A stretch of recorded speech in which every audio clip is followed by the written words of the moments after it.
Welcome to my room. We're going to try something new here. And you could consider this a sort of pilot episode for a new project I'm working on. I'm hoping to make this a regular thing where we just kind of sit down and relax and just talk. It's like a podcast. And I have something similar to this already on my channel, my Game Thoughts videos. That's also an experimental thing I'm working on. But I want something that doesn't have to be game related necessarily, not all the time. It may sometimes, right? There could be like sort of crossover between some of the discussions. Maybe it's something that came to my mind that's somewhat related, but doesn't fit in the standard Game Thoughts videos. You know, or maybe I had a couple of ideas, but it's not enough to do a whole video. So it just gets kind of added to this one. I should mention, I've rearranged my room here, my setup, to try to get a better experience. It's not working very well. It's probably been about 4 days here. Typically, I have fairly regular content that I try to produce and release on my channel. And I've got like 7 videos actually uploaded, but I didn't publish them because there were issues with every single one of them. As I moved all of this equipment around, it kind of broke the setup I had. And it ruined every video that I did. The mic wasn't working properly. Either my voice was too loud and it was distorting, or it wasn't loud enough and you couldn't really hear me talking, or the camera didn't look right. There was issues with every one of them, and they were so bad that I'm like, I cannot publish these. The quality is terrible on every one of these. And you know, it's a consequence of trying to improve things. And when I do that, it breaks the current thing that I had going. It's this like tight, maybe tight's the wrong word. It's like a fine balance, you know, and then I break it and everything it's like pieces scatter to the floor. Everything just shatters, and then I've got to try to reassemble it all and make it function again. And right now what we've got, I'm on the couch. You know, before I was in a broken office chair that really belongs in the dumpster, and it was giving me severe back pain, like really fucking bad. And I realized I had to fix that. That had to be addressed because it was turning into a problem. And so I tried to make this work. First, we were on the floor, and I've got some videos I did where I'm on the floor, and it was so uncomfortable. It was so uncomfortable. And so then I tried to move onto the couch here, and it's better, but it's made it extremely difficult to get my equipment set up in a way that works. So we've got the tripod in here with the camera, and it's up pretty high, higher than I've ever had it. And if I look at the camera, I'm looking up kind of high. It doesn't look like I'm looking towards you. And what I've got now, what I'm looking at is just like a picture I printed out that I taped to the tripod because it seems to be in the general direction of where it looks kind of like I'm looking out of the monitor. And I'm just going to try that for now, dude. I've experimented with so many different things to try to get this to work. If I look at my computer, you know, it looks like I'm looking way the fuck away. And I noticed in some of the videos that I was doing that failed, like they were just shit. It looked like, because I'm constantly looking at it and then looking up here and then looking down. It looked like I'm reading a script or something. And like I've said it before, like I'm too fucking dumb to write a script. I'm not a writer. I can't write for shit. And I mean, even like the descriptions I write in my videos, like they sound dumb, right? Like I'm not smart. I can't write a fucking script. I'm like, dude, people are going to think I'm reading a script the whole time because I'm like always looking. And it's like I'm trying to monitor my fucking capture and check meters and make sure that everything's working. But I got this picture up here that I'm going to try to look at. It's a fucking Sega CD box art. It's the only thing I had laying around. I wanted to print something, you know, like, but then it's like, well, what am I going to print? What do I want to look at? I don't know. And then I would probably spend hours trying to figure that out. And then I'd have to go find photo paper to print to. And then I'd have to get my printer all hooked up. And then I'd have to get it all configured to print properly, the right size and format. And I realized like this is going to take like a full ass day, minimum a full day to print one picture. Nothing ever goes fucking smooth. Nothing's ever easy. Even something as simple as printing one fucking picture. So I just went with this printout I had on paper from a few months ago when I was making some like art to put on my wall when I was filming my CRT. I put some game box art up and I happened to have this one left over. So I just stuck it up there. It's like a tool to help keep me looking at something besides the fucking monitor because my brain naturally wants to gravitate towards the monitor. And then for sound, I'm trying something new. I don't have a lot of like music or sounds that I can play on here, and I don't want to constantly loop the same thing every fucking time I do a video. So I brought one of my synthesizer cases in here. I have a little modular case that I put together years ago. And I don't use it as often as I'd like to, because changing like a creative focus is like a massive endeavor for me. You know, it becomes this deep dive that lasts months. And I can't just spend months doing that right now. So I just so I don't use it constantly because it's the kind of thing where, you know, if you were like a craftsman or an artisan or something, you know, you don't go like make a boat. You know, you don't build a boat in a day. You don't go into your garage overnight, put a whole car together. You know what I mean? It's like this massive project. If I'm going to work with my audio equipment, it turns into literally months. And it's kind of miserable. It starts off exciting and then it turns into fucking misery. And by the end of the process, I've lost all perspective of what I'm trying to accomplish and what I've done. I can't hear things properly anymore because my hearing becomes so hypersensitive and I hear little issues with everything. You know, it gets to the point where when I come out of my little work area and I walk around in the apartment here, I can hear the sound of the room I'm in. I can hear the sound of the room when I move from like the kitchen to the living room or to the bedroom or the bathroom. I can hear each of the rooms. And my hearing becomes like extremely acute and hypersensitive. And it makes everything I do really difficult. And then my hearing becomes so hypersensitive that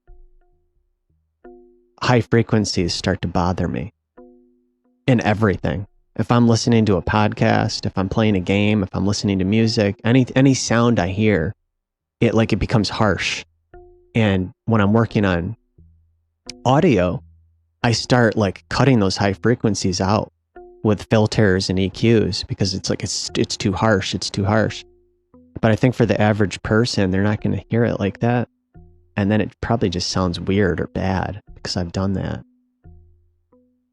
And like I said, it takes months of misery. And I'm not in the mood for that. I'm not in the mood for that. So I brought one of my modular cases in here just to try to I put a quick little patch together with some different modules to add a little bit of sound. I just wanted a little bit of sound in this video so it wasn't complete silence around my voice. I don't know. I'm not real happy with it. I was working with it earlier and it was fun. It was exciting. It was stimulating. I've got this other sound here I'll turn up that I made.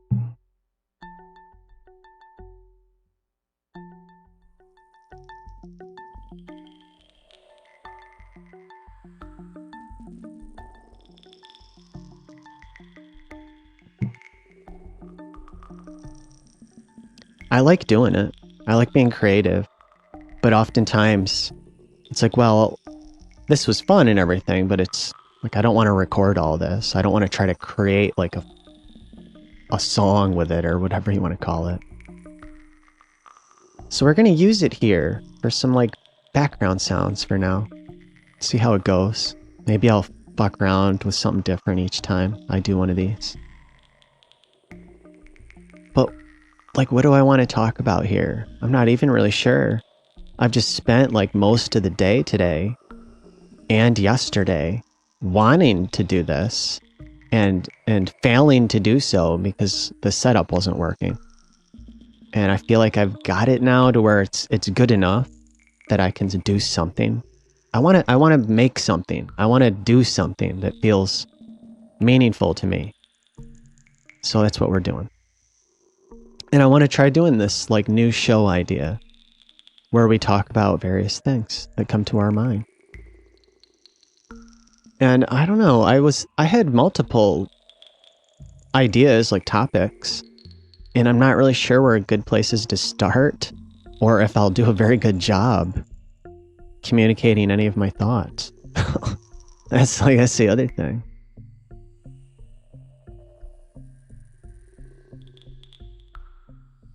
You know, I've done this a couple of times now as part of the problem. And it feels like it doesn't feel authentic anymore because it's like, well, I already said all that. And now I'm going to like say it again. Like it's fake now. Like yesterday, I was looking at microphones out of curiosity. I wanted to learn about microphones because this microphone here, it doesn't seem to be the right fit for what I'm doing. This is a condenser microphone. It's very sensitive. I have a lot of issues with it getting distorted. Even right now, it's probably a problem. Dealing with plosives. And this has been like the number one issue with my setup the last few days. I think I've got it to where it's acceptable for the time being. But I was looking at different technologies, like a dynamic microphone, for example. That seems to be the sort of choice microphone for broadcasting and, podcasting and spoken dialogue. And I don't really have the money to get anything like that right now, but I wanted to learn about it. And I'm on YouTube looking at like comparisons. I want to hear them. Like I want to hear somebody using one and then comparing different models and then hearing maybe their opinion on it. And it's just so off-putting for me. And I don't know if it's probably more than one thing, more than one reason. But I watch these guys and like they're all so fake. It's also disingenuous. It's also contrived. And I don't like it. It kind of sickens me. I get irritated with it. It like I said, it kind of makes me sick. Like I found this guy, and it's a common thing, right? Like a lot of these guys do this. But it's like, I just want to hear the mic, dude. I just want to hear the mic. And it's like, well, we're going to be goofy and funny and have a little skit. And then we're going to have an intro with a bunch of like heavy metal music. And we're going to have a bunch of flashy camera shots of the mic up close. And we're going to have like some kind of tagline or whatever that we use in the beginning of all our videos. And then we're going to cut to me being goofy and funny on the camera. And I'm going to have some little act I do that's part of my show. And it's like, oh, dude, I'm not 5, dude. Like, what the fuck is this? It makes me so sick and so frustrated. I don't want to have content like that on my channel. I want this to be for people that are maybe a little more grown the fuck up. Maybe they're not 6 years old or 12 years old or like mentally like stunted. You know, I want a place where we can be fucking real people talking about things, having an experience, you know, and experiencing life. And I don't know where else to do it, you know. Maybe there's some other platform that would make more sense. A lot of the shit I see on this platform it's kind of fucking disgusting. And it's all disingenuous. I don't think I've seen a single thing on this fucking platform that feels real to me. That feels like people just being themselves and trying to make something that's like interesting or meaningful. It's always like trying to fucking scam me, essentially. I don't want to do that. So I'm going to try not to.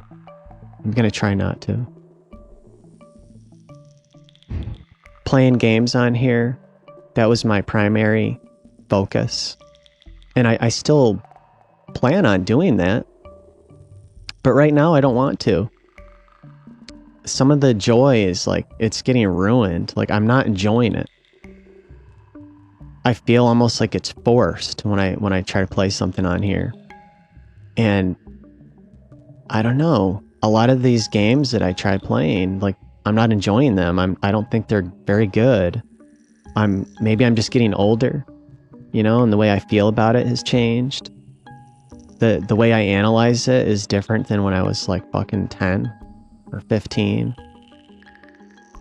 The experiences I've had in life, right? They change you as you grow and as you experience, you know, the various trials and take it. Everyone's path is different, right? And that affects you.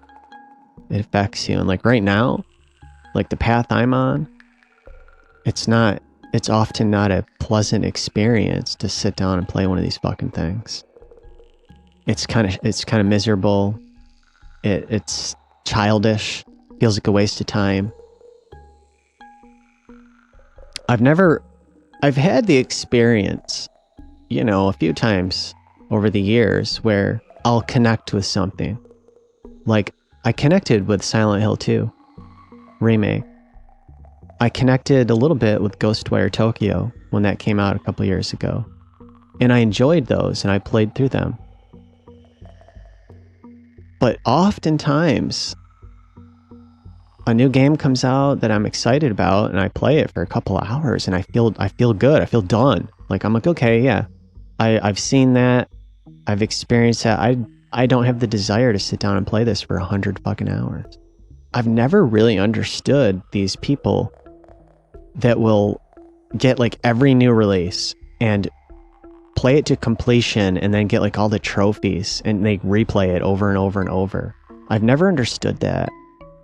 Like, for one thing, I can't sit in one spot for 12 fucking hours. It's like not physically possible for me.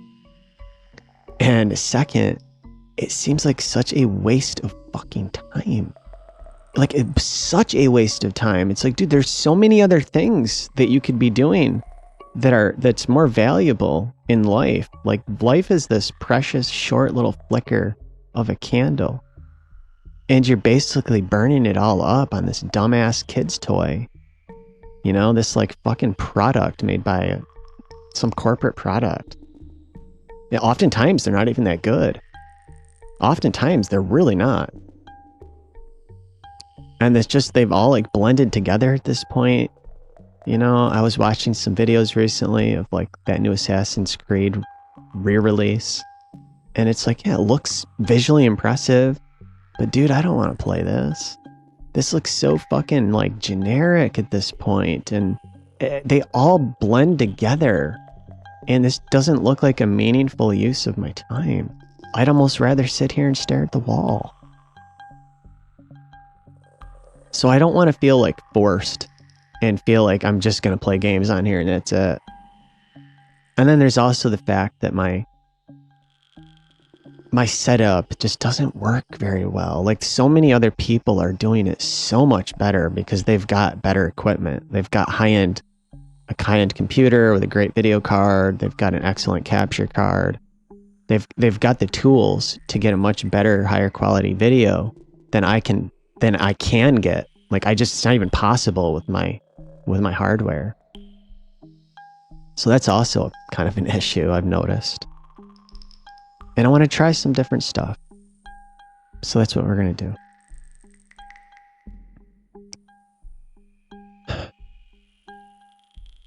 I don't know, man. I feel almost like it feels oftentimes like it's a waste of time to try and pursue something, anything in life, any kind of like interest or like creative endeavor, any kind of passion, any idea. It feels often like a waste of time because first of all, there's always some like massive upfront cost. There's always this barrier to entry. Oh, you want to pursue photography, for example? Well, be prepared to shell out thousands of fucking dollars, and then you've got to spend like fucking months learning how to use the damn thing. And then you've got to like go on fucking trips to fucking take meaningful photos, unless you're just going to take macro shots of your fucking floor or something. It's just such an endeavor. And then you finally do it all, and you've spent thousands of dollars, months of your life, and no one gives a shit. No one even cares. No one will even look at the things you've photographed. No one will you can't even get somebody to look at it. That's like what I've discovered, I had a passion for photography when I was like a teenager. I took photography classes in high school. It was this surprising like offering that I was not expecting that the school provided. Like, hey, we have a photography class. I was like, whoa, like I didn't know that. I think it was like maybe the last 2 years of the high school I went to offered that to, if you were, like in your last 2 years, whatever the fuck they call it. And so I took it because I liked art class. I took art class. I took pottery class. And I enjoyed those, mostly. The teacher was always a factor, to enjoying a class. And like I had an art teacher that was kind of a cunt. And she didn't seem to really respect creativity. She preferred it if you just did exactly what she did. If you copied everything she did, like, it's just kind of a analogy or whatever, like word for word or letter for letter, even though that's not really what you're doing, but you know what I mean?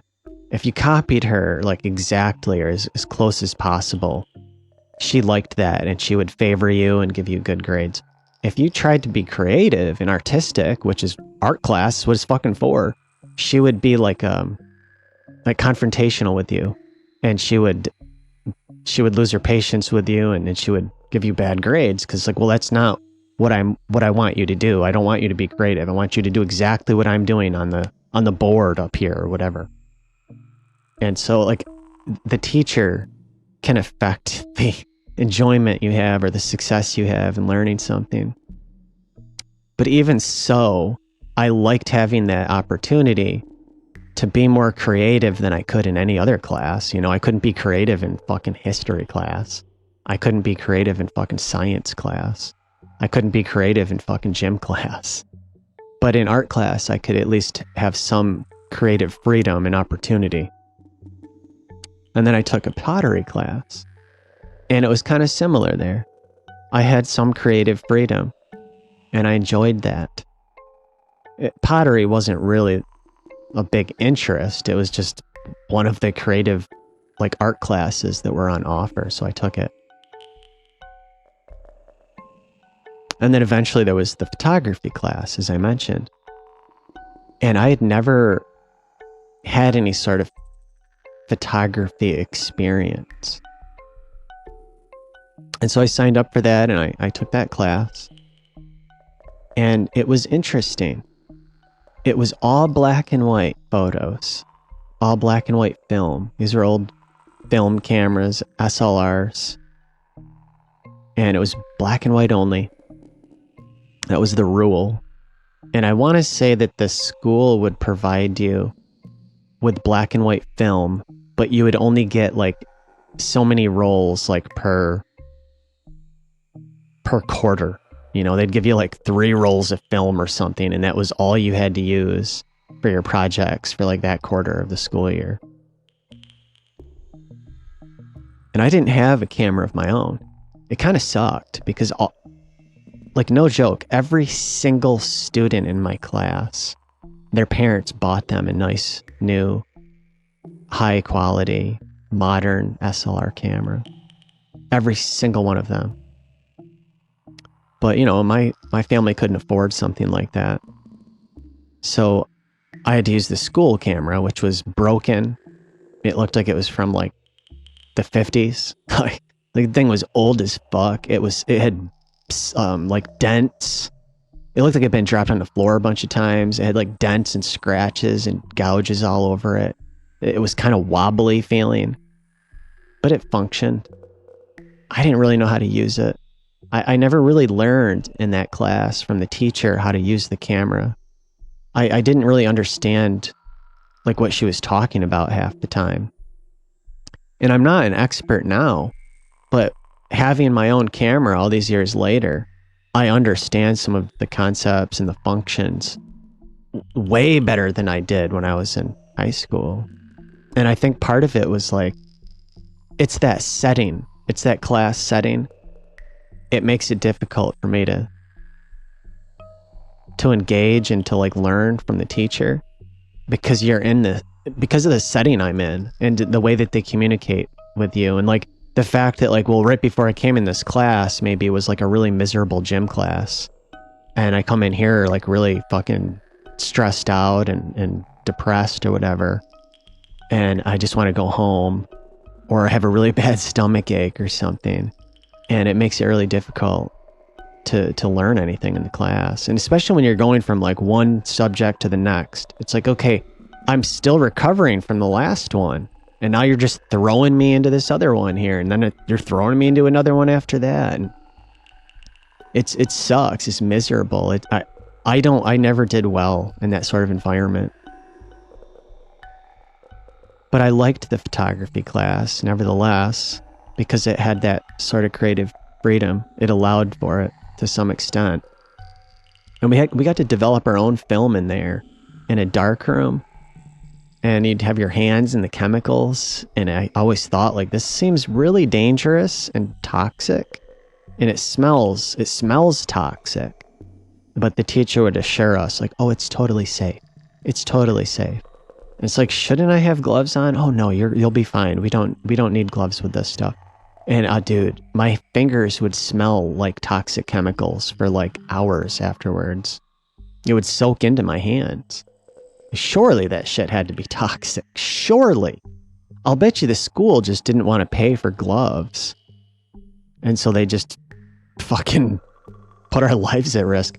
I remember hearing like my father telling me that when he went to school, in science class, the teacher would put like beads of mercury in the kids' hands to play with and talk about the element. And like that stuff's like highly toxic. Like it's deadly and causes brain damage. And your body absorbs it. Like you never touch that stuff. It's extremely dangerous. But just a few years before I went to school, that's what was going on, dude. Teacher would just fill your hand up with a fucking blob of mercury and let you play with it. So you can't trust these fucking people.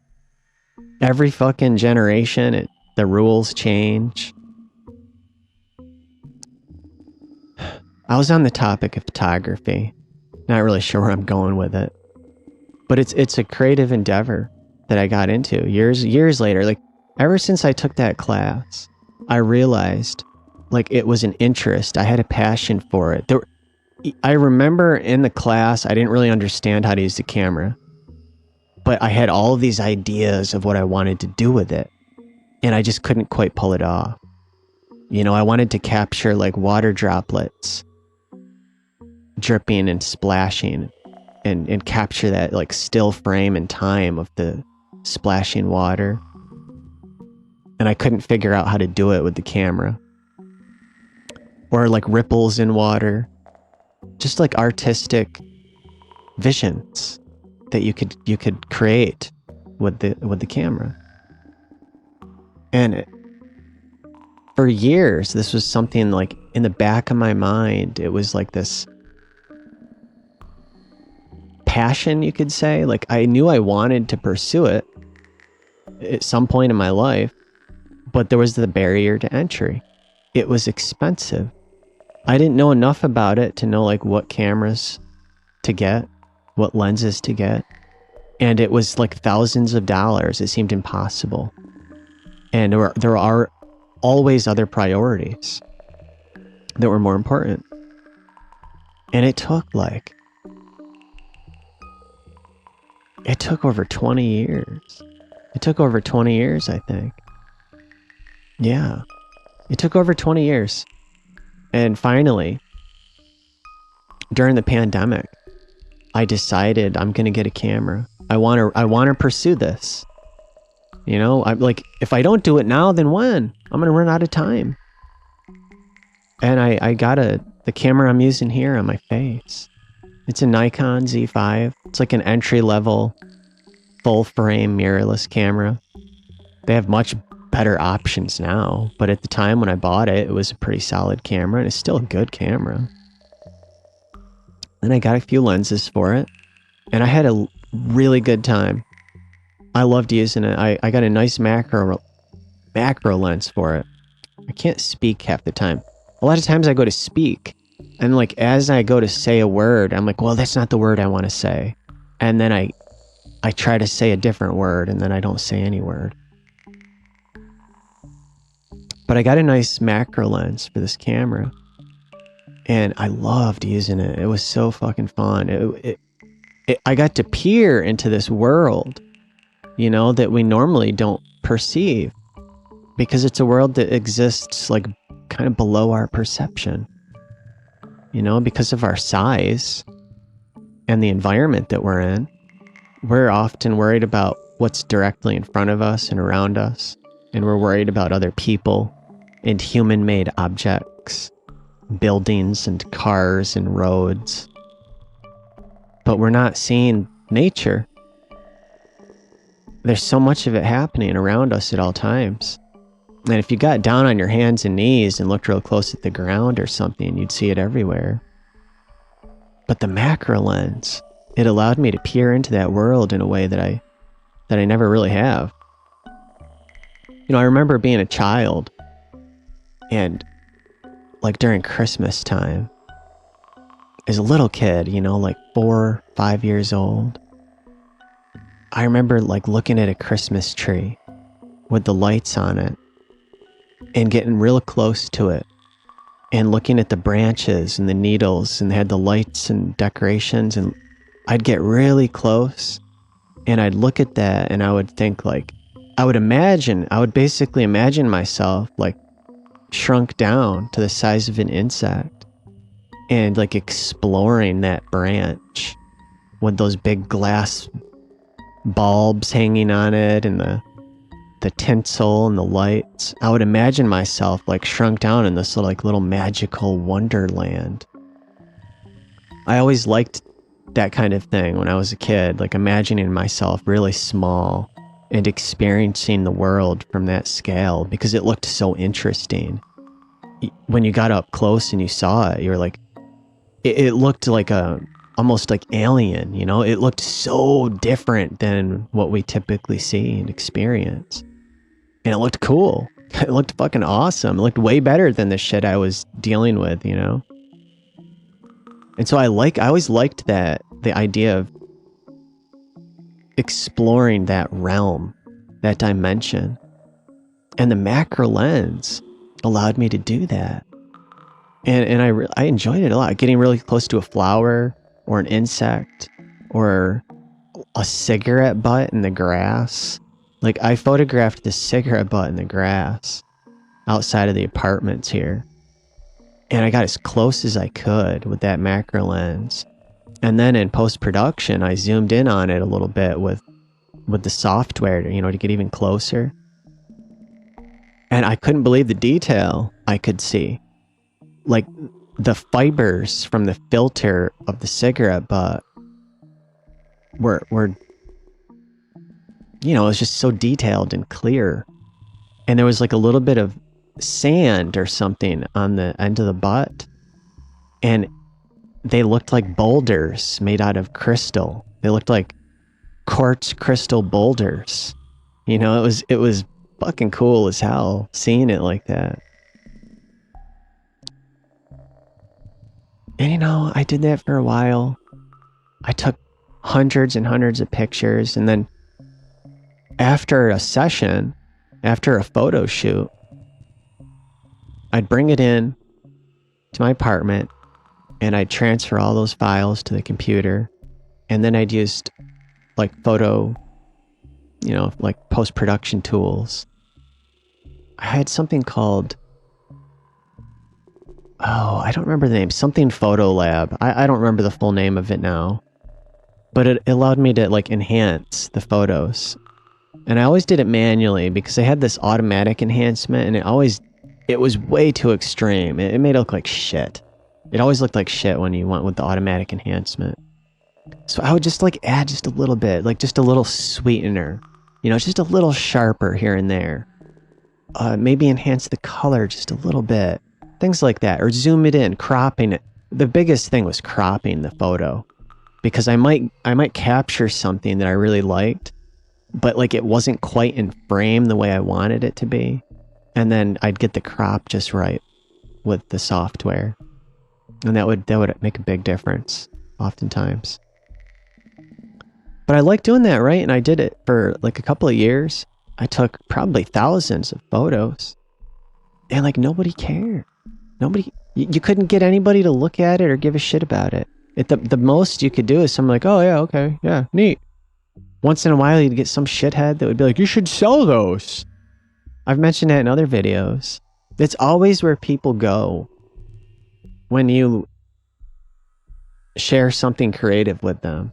You should be selling that. And it's like, first of all, like, you don't just do that.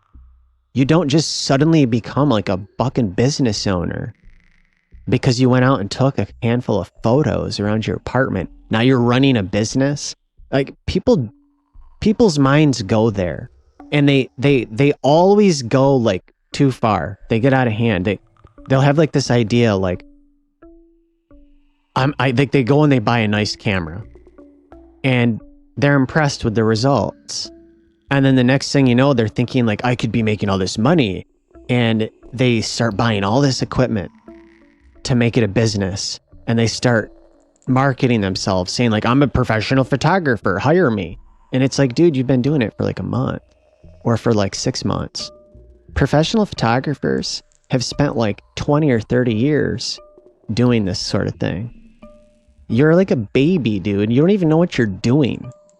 And like, a lot of these pros, they do it every day, and they go out, like they go on trips. They'll go to like the fucking rainforest. They'll go to other countries. They'll go to extreme environments where most people don't go to capture nature, to capture the world in a way that most people never can. And they're doing it at a level that you don't even know it exists. And those people are struggling to make money. Those people are struggling to get work. And then, they realize pretty quickly that like, yeah, it's not that easy, and they're not getting hired like they thought they would because they bought a nice camera. They didn't just immediately get a job that's paying them a couple $100,000 a year. And then they stop doing it and they never do it again. But I think a lot of people's minds, they go there. Like when I got into making jewelry, It wasn't, there was nothing about that where I was thinking like, I'm going to do this to start selling it. That's the end goal. No, it was doing it because I wanted to try something new and creative. And it was during the pandemic when I had a lot of extra time on my hands and I was starting to have my viewpoint started to change. And maybe that's something I'll transition into and talk about. Because I'm kind of struggling to come up with a topic here. I just kind of hit record. I'm like, I want to do something and I don't even know what I'm going to talk about. So I'm sure the first 40 minutes here has been nothing but shit. And nobody's going to fucking get this far. But it's a pilot episode to test this out. The pandemic. I feel like a lot of people kind of forgot about it. They're kind of like, well, I'm glad it's over. I don't want to think about it ever again. And I think that's the wrong way to look at it. I think we learned a lot of truths. We saw truths. You know, the pandemic shone a light on things that were maybe not as clear to us or obvious to us. Many of the things in my life that I was interested in suddenly became kind of meaningless to me during the pandemic. I stopped playing video games for like 3 years. I used to detail my car, my motorcycle every day, and I no longer gave a shit about it. I feel like a waste of time. I'm gonna go spend like my fucking whole day washing my car. Are you fucking kidding me? The fuck out of here. Shit like that. I realized like, what am I doing with my time here? Like what? Who gives a fuck how shiny my fucking car is? You fucking kidding me? And it's like this kind of shit that you see on, that I used to see on places like Instagram. I used to go there and like, thank God I don't anymore. Like just like a dump where everybody's trying to look cool. You get all these people like taking photos of themselves wearing like really expensive clothes and taking photos of their really expensive vehicles that just got freshly detailed, and they basically like show offs. Look at my fucking $300 basketball shoes I'm wearing. And look at my fucking, $50,000 or $100,000 car that I'm driving. And shit's sickening, dude. Fucking disgusting, you stupid fuck. Really. These people are idiots. And I started going down that path myself to some extent. Because you get kind of pulled into it by the world. And I feel like the pandemic helped to kind of open my eyes and reveal truths to me. And I realized I was wasting my time on things that were not important, that didn't matter, that weren't that really meaningful or interesting. And I started having these like creative pursuits instead. I got into photography. I started making jewelry. I started making music. I started doing like sound design.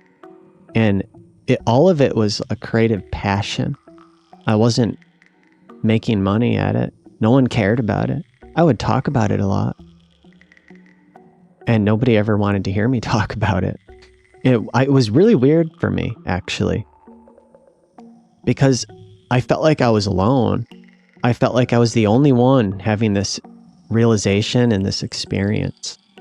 Every single human being I interacted with during the pandemic for like 3 years, from like 2020 to 2023, essentially, every single human being I interacted with basically didn't change at all. There was no change in their outlook on life or in their behaviors or in the things they did with their time. In fact, the things that they were doing that I considered to be kind of meaningless or wasteful, they did even more. They like really buckled down on it. And it was like kind of, I don't know, I felt alone. And it was kind of disappointing because it's like, you all have this opportunity now to like kind of open your eyes and realize you have all this other potential in life besides the standard process, besides just going with the flow. I feel kind of like there's like a default path or course that every person can take in life. you know, almost like the flow of water. And you just get kind of pulled with these currents through time to the end point, to the destination where where your life ends. And there's like this preset, sort of potentially preset path that you'll just get kind of pulled along. You're just going with the flow. Why even try? Why even bother, right? This is how it goes. And I feel like I've had this thought before that one of the things that we can do as people with our, I don't know, like heightened level of consciousness in comparison to like most other animals, is we can change that. We can alter that path somewhat. Maybe not drastically, but we can alter it. We can, with our will, we can kind of pull ourselves off that standard path enough to have a different experience. To say like, you know what? I want to do this other thing instead. I'm not just going to sit around and do nothing until my time comes.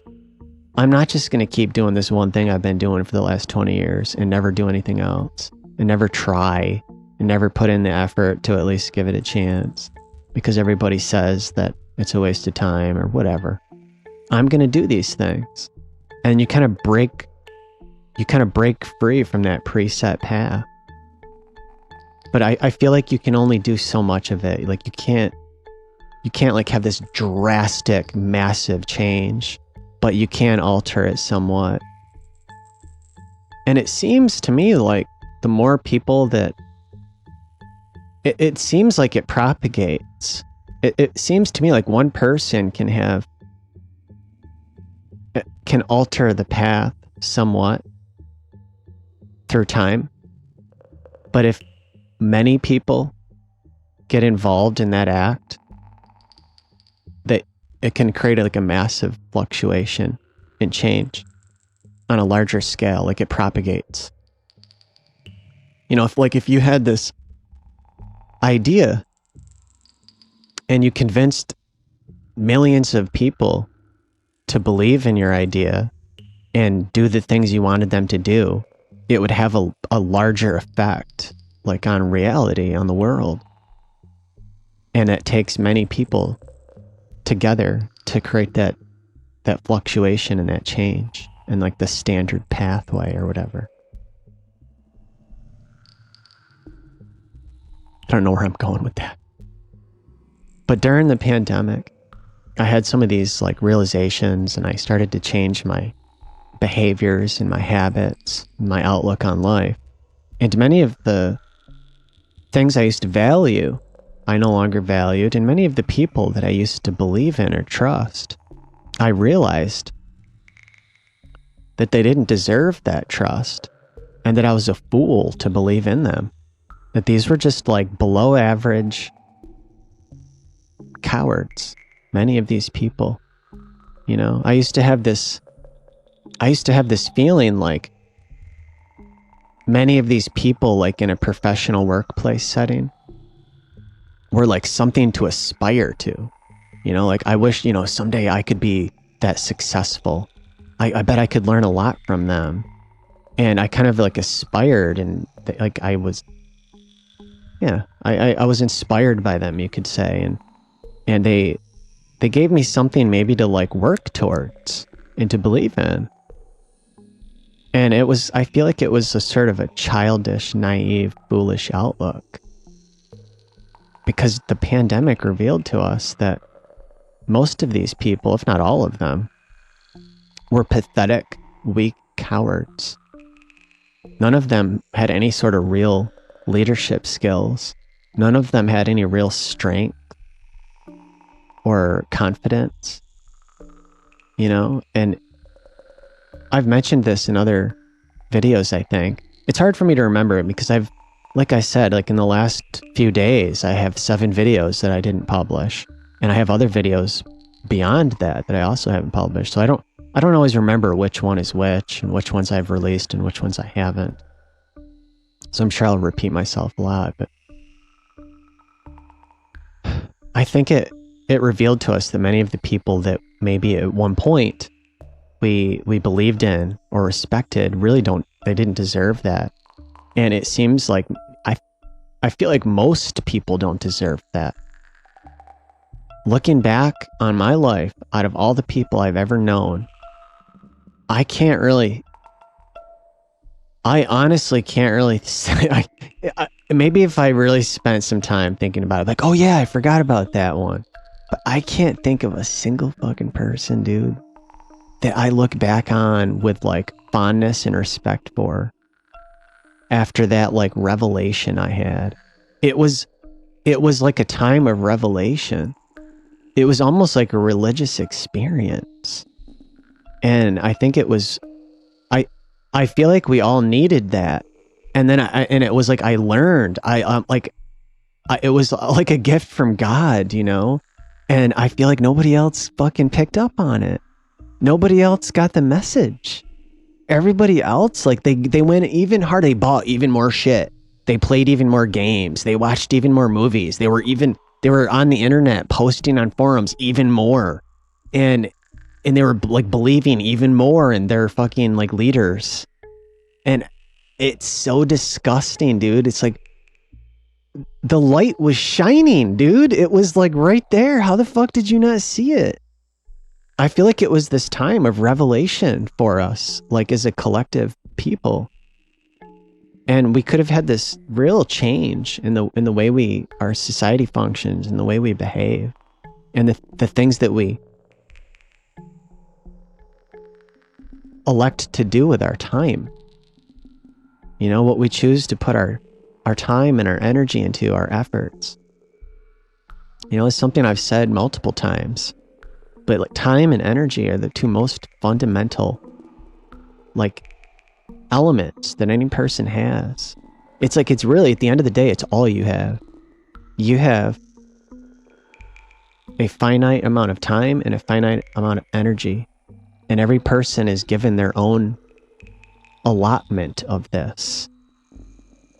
And when you kind of look at the bigger picture, there are people in the world that want more than they were given. You know, it's like, well, if I spend all my time and energy pursuing this thing, I'm going to be out of it. But if I can convince like millions of other people to do it for me, then I can use my time and energy on something else. And I can still get all that shit I wanted. You know, there's like this scam going on where people are stealing our time and our energy. It's this resource. It's this like gift. And when I say these sorts of things, I don't quite mean it religiously, but it could be perceived as such or translated as such. It's like a gift from God. To me, God is like a concept. I don't believe that any one person can truly know anything. I don't believe they can truly know anything. I have this kind of contradictory like idea that nothing can be known and truly, and that nothing like nothing is true. How do I want to put it? Like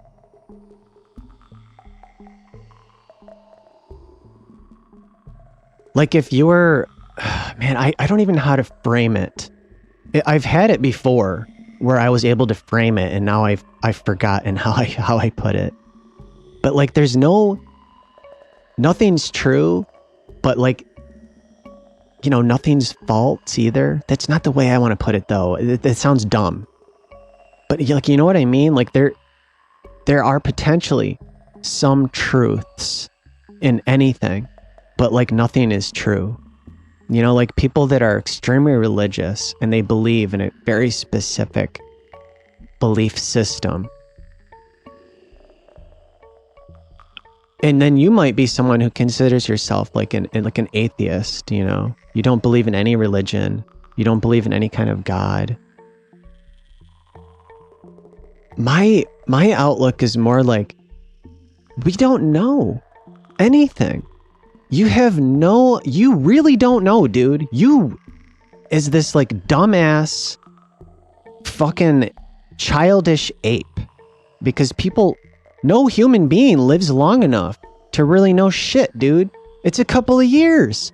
When you look at like a geological scale of billions of years, how the fuck can you live in like a couple of seconds in comparison, know shit about shit, dude?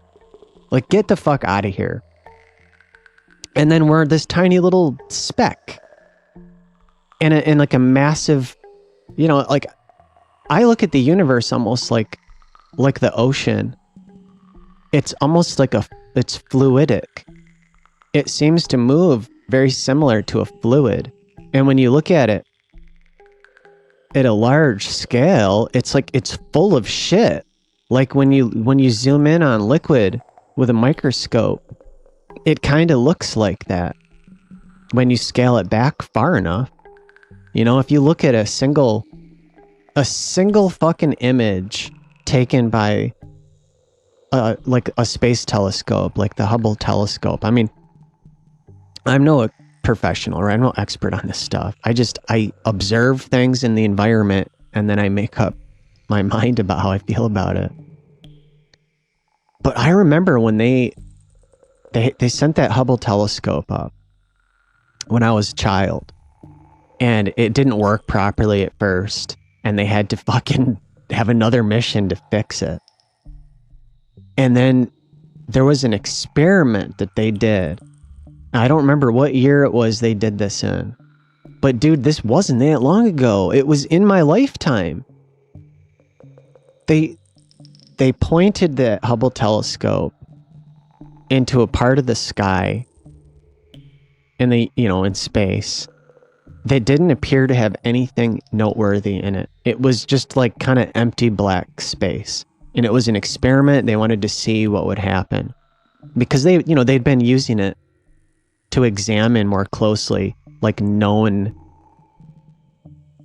points of interest.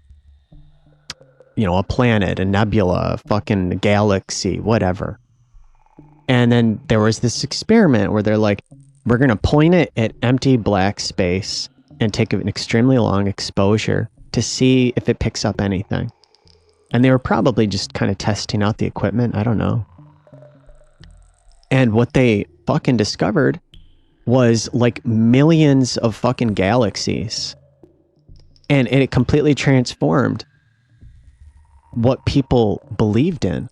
Because up until that point, I'm pretty sure, I mean, maybe I'm wrong about this, but I am pretty damn sure that it was in my lifetime, not that fucking long ago, that even the smartest fucking highest level intellectuals in the world, that you're going to take their word for it because they know better than you.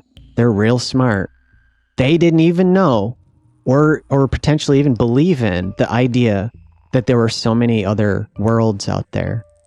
And they just looked at this one tiny little speck of space, and it was like, you couldn't even count them all. It was like millions of galaxies filled that one single frame. And that was one single fucking frame. And you just imagine like everywhere else you could possibly look is likely filled with the same shit, dude. Even more of it. So to me, it's extremely dense at a large scale with whatever it is. I mean, right? It's only what we're perceiving, and we're making up these fucking names for shit that's just fake. It's just a made up name that some shithead came up with in a laboratory or whatever.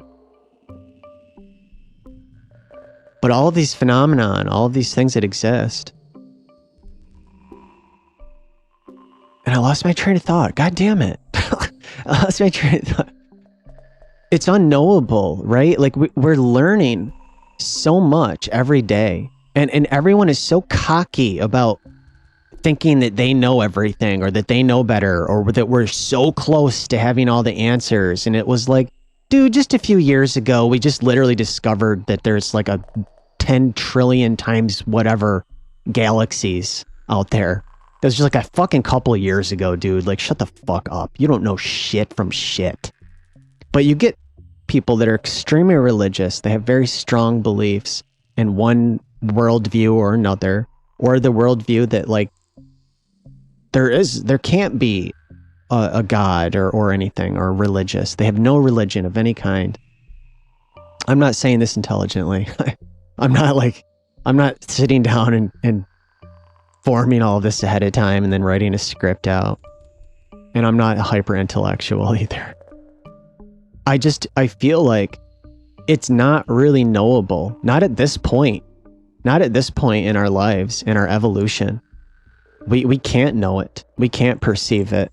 We can't have all the answers.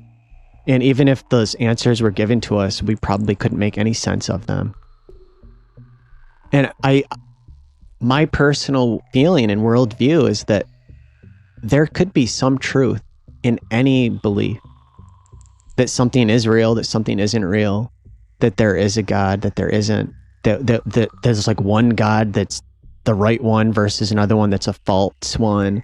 Like, I feel like there's potentially some truths in all of it, while none of it is completely true, because we can't, we as people, we as these primitive, stupid, childish, primitive apes, because that's really what we are, can't know that stuff. Not really. We can maybe get a little glimpse of it. We can perceive just enough of it that it inspires these ideas in us, that it inspires that feeling that there is something, because you got just a little glimpse of it. There's so many different layers that we're like not even aware of, I mentioned it in some other video, I think. That the idea of the Akashic field, there's like this theory that there's this field that permeates the entire universe that's currently not something that we're able to measure and detect with scientific equipment. But it's this field, like a field of like the electromagnetic field, it's a field of some kind. And like encoded in it essentially is like information from all that has ever existed. Even before, I'm probably getting too close to this mic, I apologize. But like all that has ever existed in the entire universe. Even in this, there's a concept, there's like theories that the universe goes through phases where it comes into being, like there's that Big Bang theory, like it comes into being and then it expands and it cools down and planets form, stars form and galaxies and everything, and life starts to manifest. And then eventually it continues expanding and cooling down, and it continues cooling down until eventually it becomes too cold and empty to support anything. And even like stars and planets and structures, they can't maintain. And like everything, basically everything vanishes. I'm not putting it intelligently, but eventually, like everything is basically, it's like empty, cold space. Eventually, someday, it's just empty, cold space. And at some point, I believe that even time itself can no longer be maintained.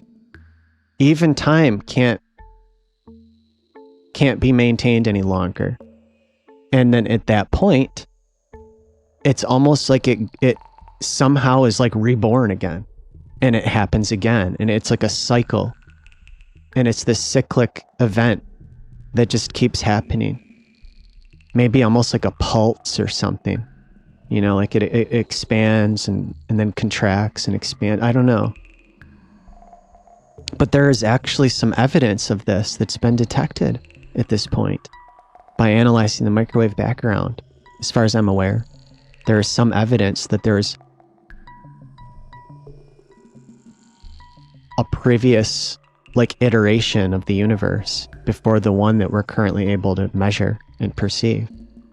And it's something that's potentially cyclic. And that this Akashic field has like encoded in it information from everything that's ever existed at any point in time, I think. And some people, it's believed, can actually have some kind of they can be influenced by it in a way. Like you're kind of the only analogy I can think of is kind of like a radio or a television, you know?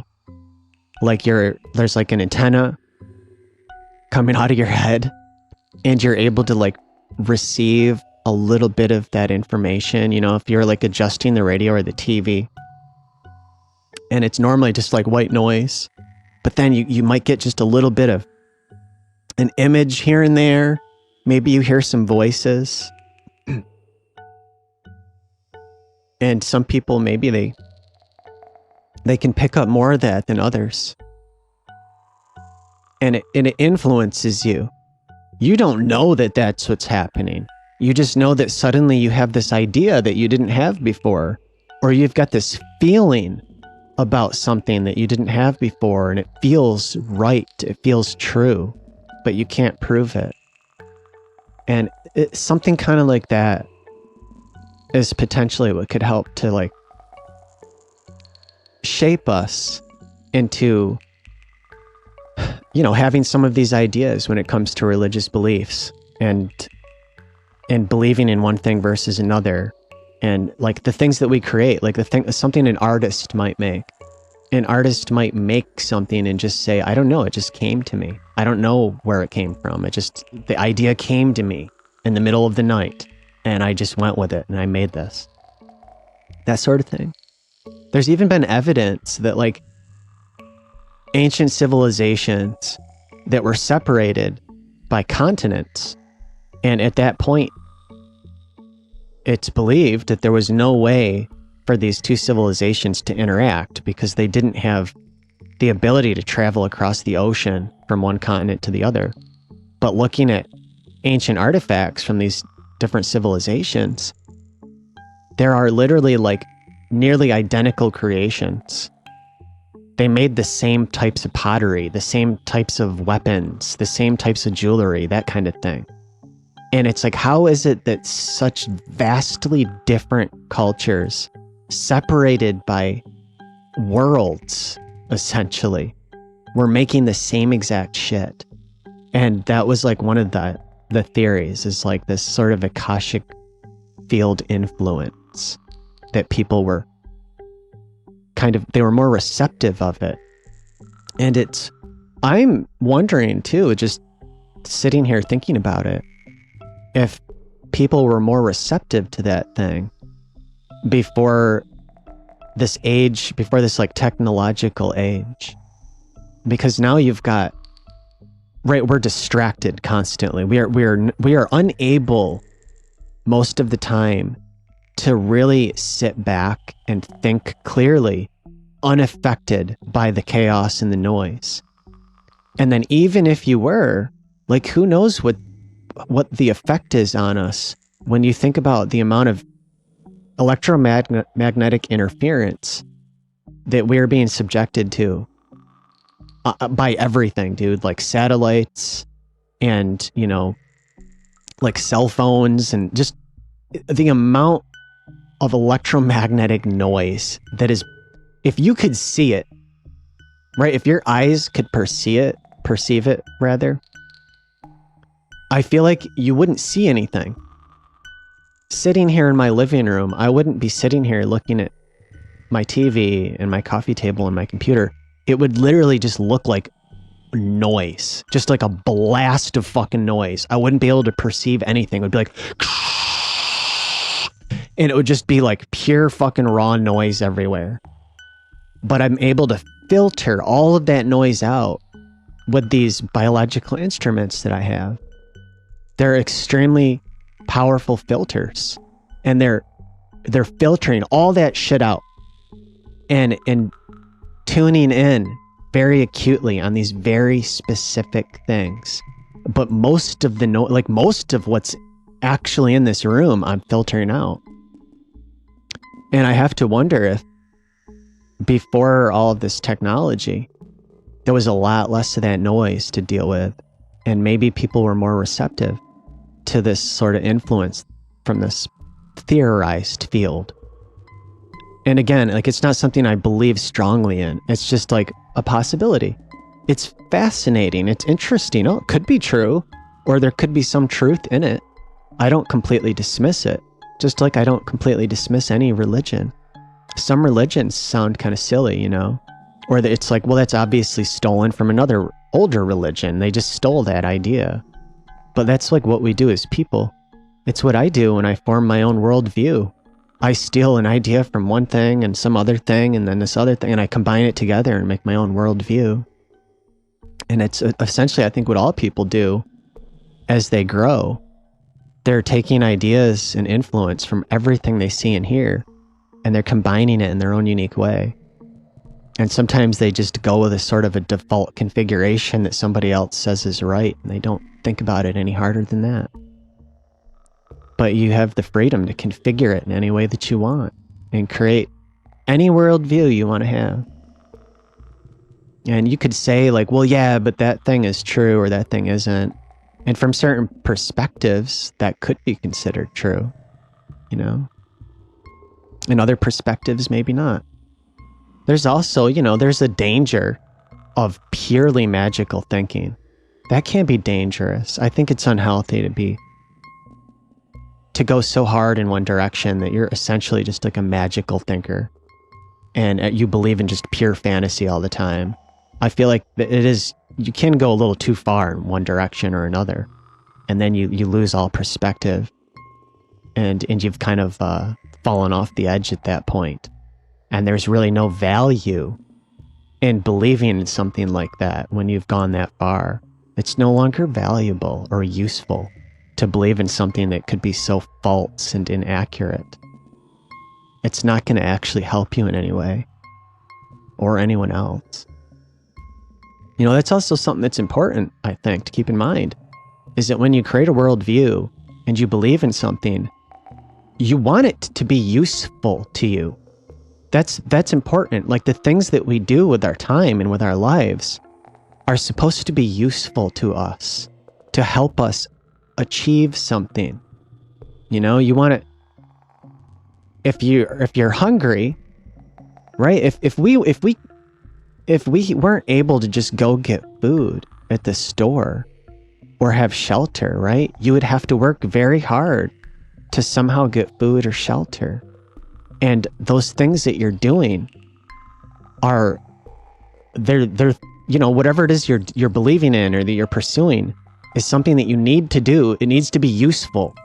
If you're just sitting around and having some kind of like magical thinking and it's not helping you in any way, you're going to be like drifting away from the things that you need to survive.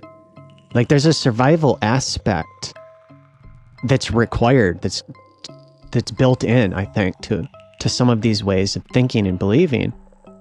And it's really supposed to be like helpful. If you're having a very strong religious belief, it can be helpful to you because it strengthens your will and it gives you something to believe in and hope in. And it makes it so that it's possible for you to get through difficult struggles and trials in life. And then you can use that strength to help others that are also struggling themselves. And that's a useful, valuable tool to have that religious belief. And it may have truth to it as well. It's to just blanket say one thing is right or wrong, you know, that, like I said, I don't quite believe in that way of thinking. But I also don't believe that anything is necessarily inherently true. And it makes it very difficult for me. It makes it difficult for me because it's like, well, yeah, but like trying to learn something new, everybody that I've tried to learn something from seems to have a completely different outlook on what is right and what is wrong, what is true and what is false. They will, one person will tell you to do something one way, and somebody else will tell you to do something a different way. And it might be the way that the first person said to never do it. And then the more you do that, you're getting a different point of view and a different perspective and a different potential course to follow. A different path from every single fucking person. And it's like, well, who's right? Who's wrong? Who do I believe in? Which way do I go? And it just gets more confusing and complicated and difficult. Like the more people you try to get help from. And it's like that for me with like everything. I feel like everything. I tried to learn audio production for a few years. I spent thousands and thousands of hours pursuing that, like daily for years. And I've lost track of how many different websites I've gone to and articles I've read and like PDFs and articles I've printed out and booklets I've made and videos. I've watched so many fucking videos, dude. And it's like every fucking one of these motherfuckers is telling you something different. And I get to a point where it's like, I don't even know anymore. I feel almost like I know less and I'm worse at what I'm doing than when I fucking started. When I started, I felt so hopeful and I was so full of like hope and excitement. It seemed like the creative potential was infinite. And now I feel almost like confined into a box and it's got like a million locked doors on it and none of them are fucking opening, or whenever I open a door, it's going into a fucking empty void. It sucks. And it's like that with everything. You know, like I tried learning, I wanted to get in better shape many years ago. And I started, to be honest with you, I started with Wii Fit, the Nintendo Wii. And I found Wii Fit, despite me originally thinking it was kind of a joke and a waste of time, actually really did help. And it was like a better tool than I expected. And then I started going to the gym regularly. But at some point, I wanted to learn more about getting into shape and being healthy. And I started watching these fucking YouTubers, these clown ass, disingenuous, manipulative, clickbait scumbags, which is almost all I find on that fucking platform now. And I'd be following some fuckhead's guide. And then like a couple of months later, he would come out with this contradictory fucking video on like everything I said is a lie. Or like, is it really good though? And like question mark. And it's like, okay, dude, either it is or isn't at this point. Like, can I eat peanut butter or not?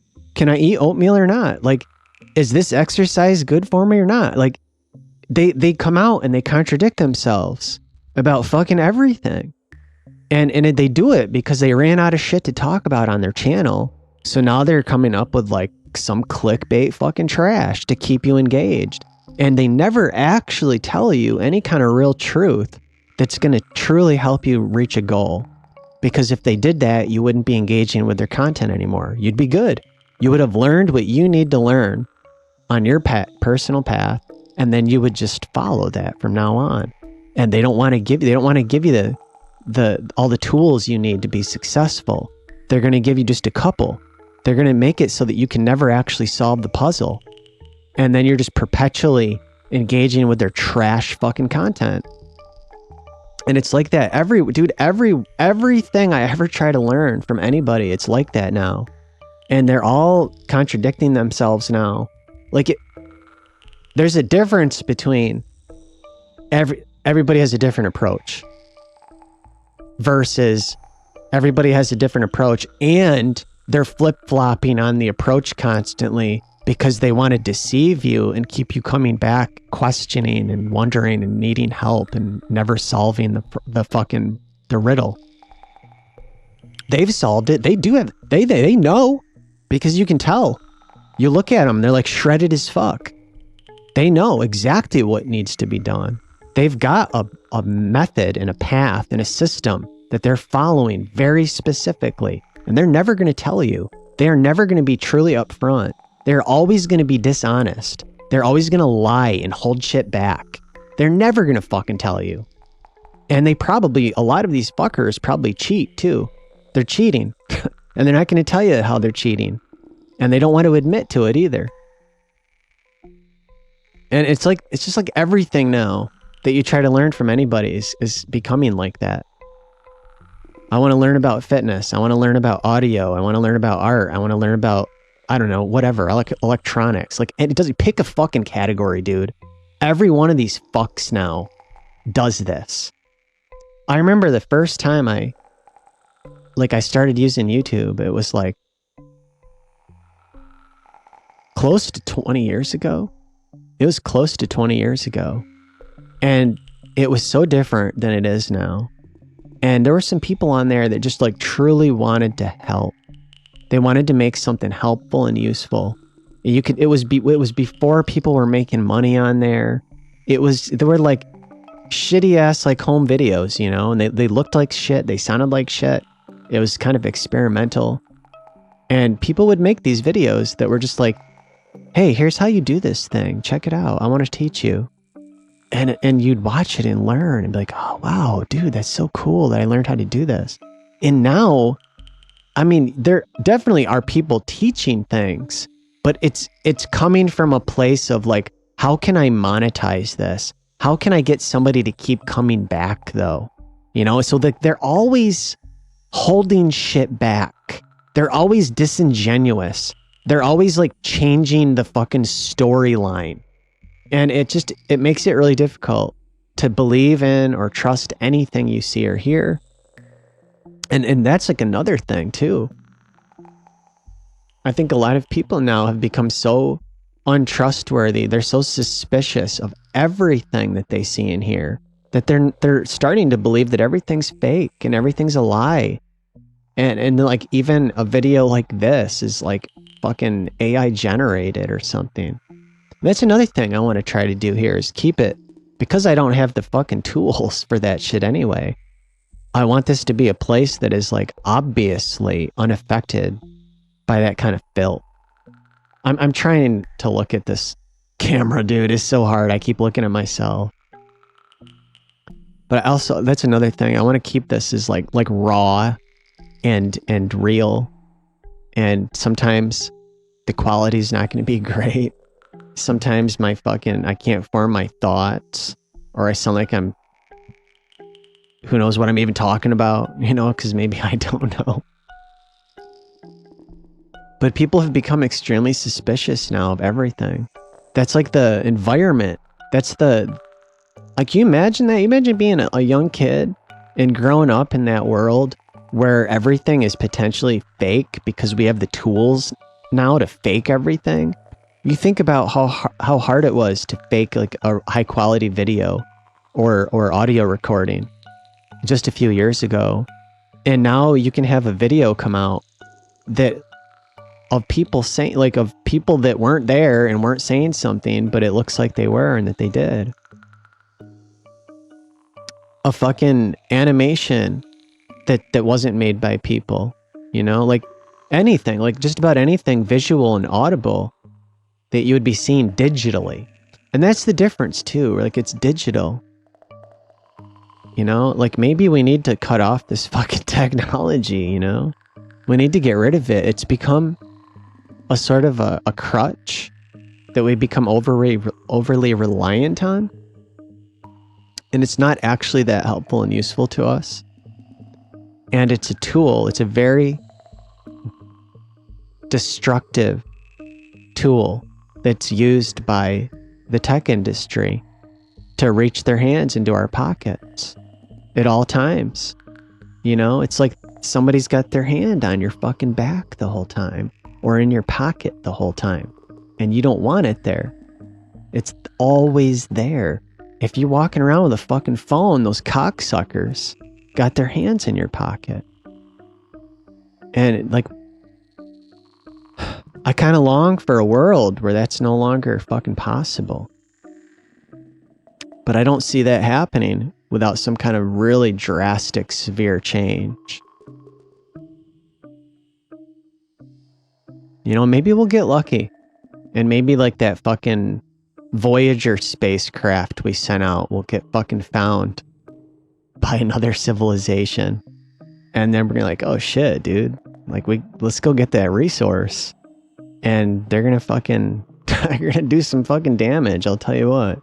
They're not gonna come here and shake our hand and do business with us. You kidding me? But maybe we need that, you know? Maybe we need, you know, like Half-Life 2? We need like a Half-Life 2 situation, I think. Part of me feels like we kind of need that to happen, I'll be honest. Or, you know what? Like, Prey? The original Prey on PC? That first-person shooter?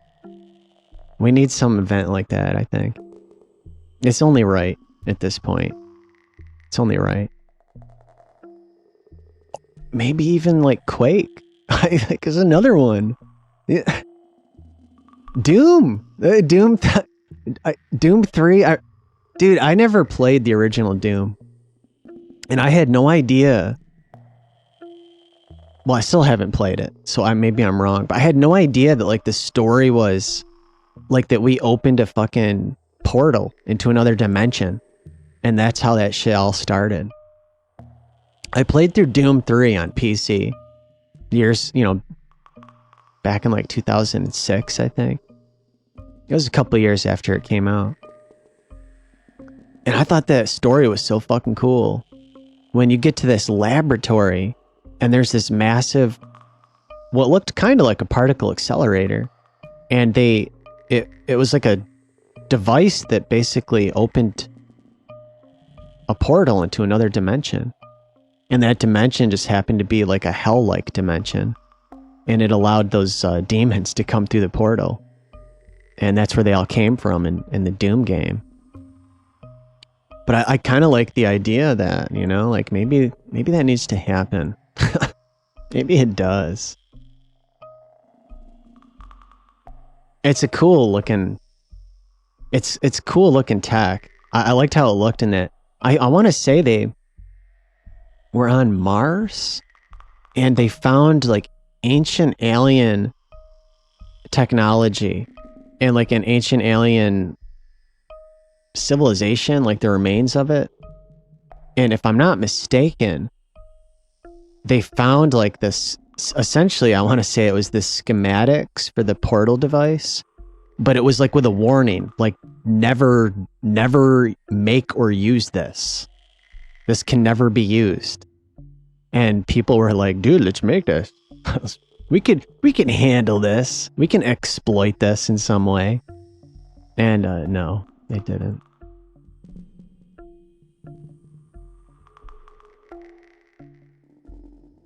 Not sure where else I want to go with it here. You know, I feel like I kind of trailed off a few times and I had a real fucking bad start for about 40 minutes. But I'm working on it. I want to have the sort of discussions here that I wouldn't normally have on any of my other types of content, you know? Because primarily in my other content, I'd be talking about games. And I want to have different thoughts here and different discussions. But a lot of this is stuff that I used to think about a lot more deeply. But in the last year or two, I've been kind of stifled and unable to have those thoughts as strongly. But it used to be something I spent a lot of time like reading about these ideas, like the Akashic Field. And I had a bit of an interest in physics, but I'm not smart enough to do anything useful with physics. Once numbers are involved, I'm all done. I'm like...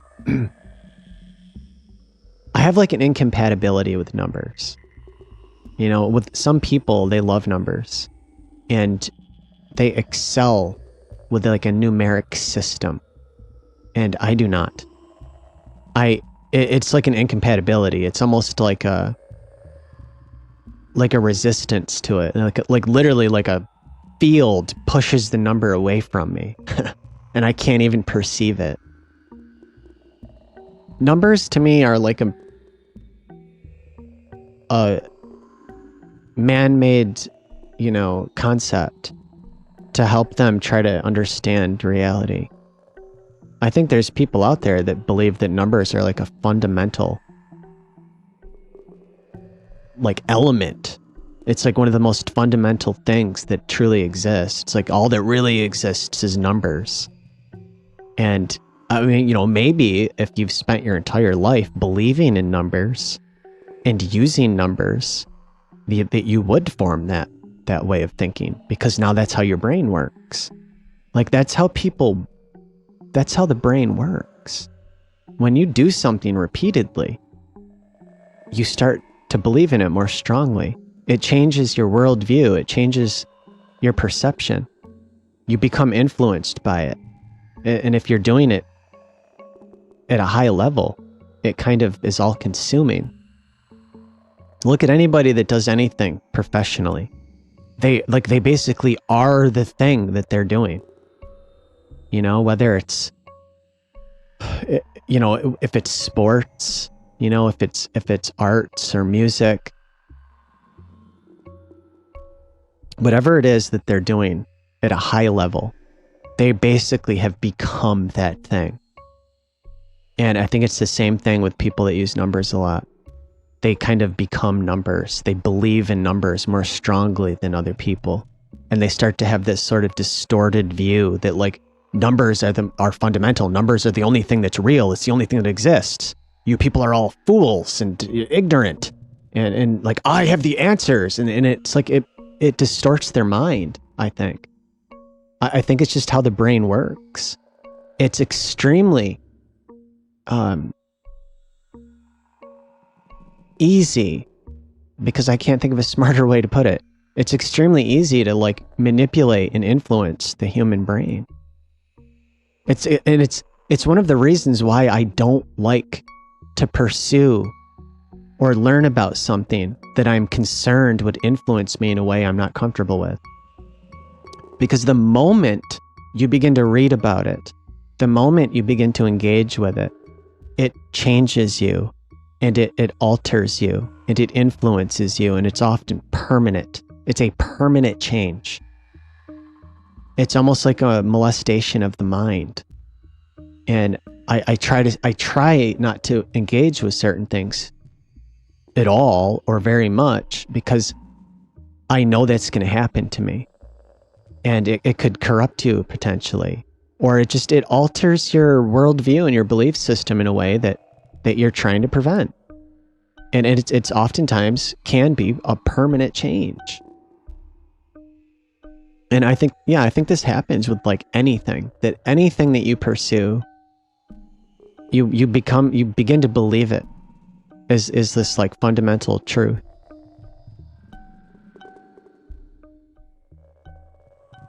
I've talked about the dreams I've had where I'm in a dream and I suddenly have this feeling oh, I think this is a dream.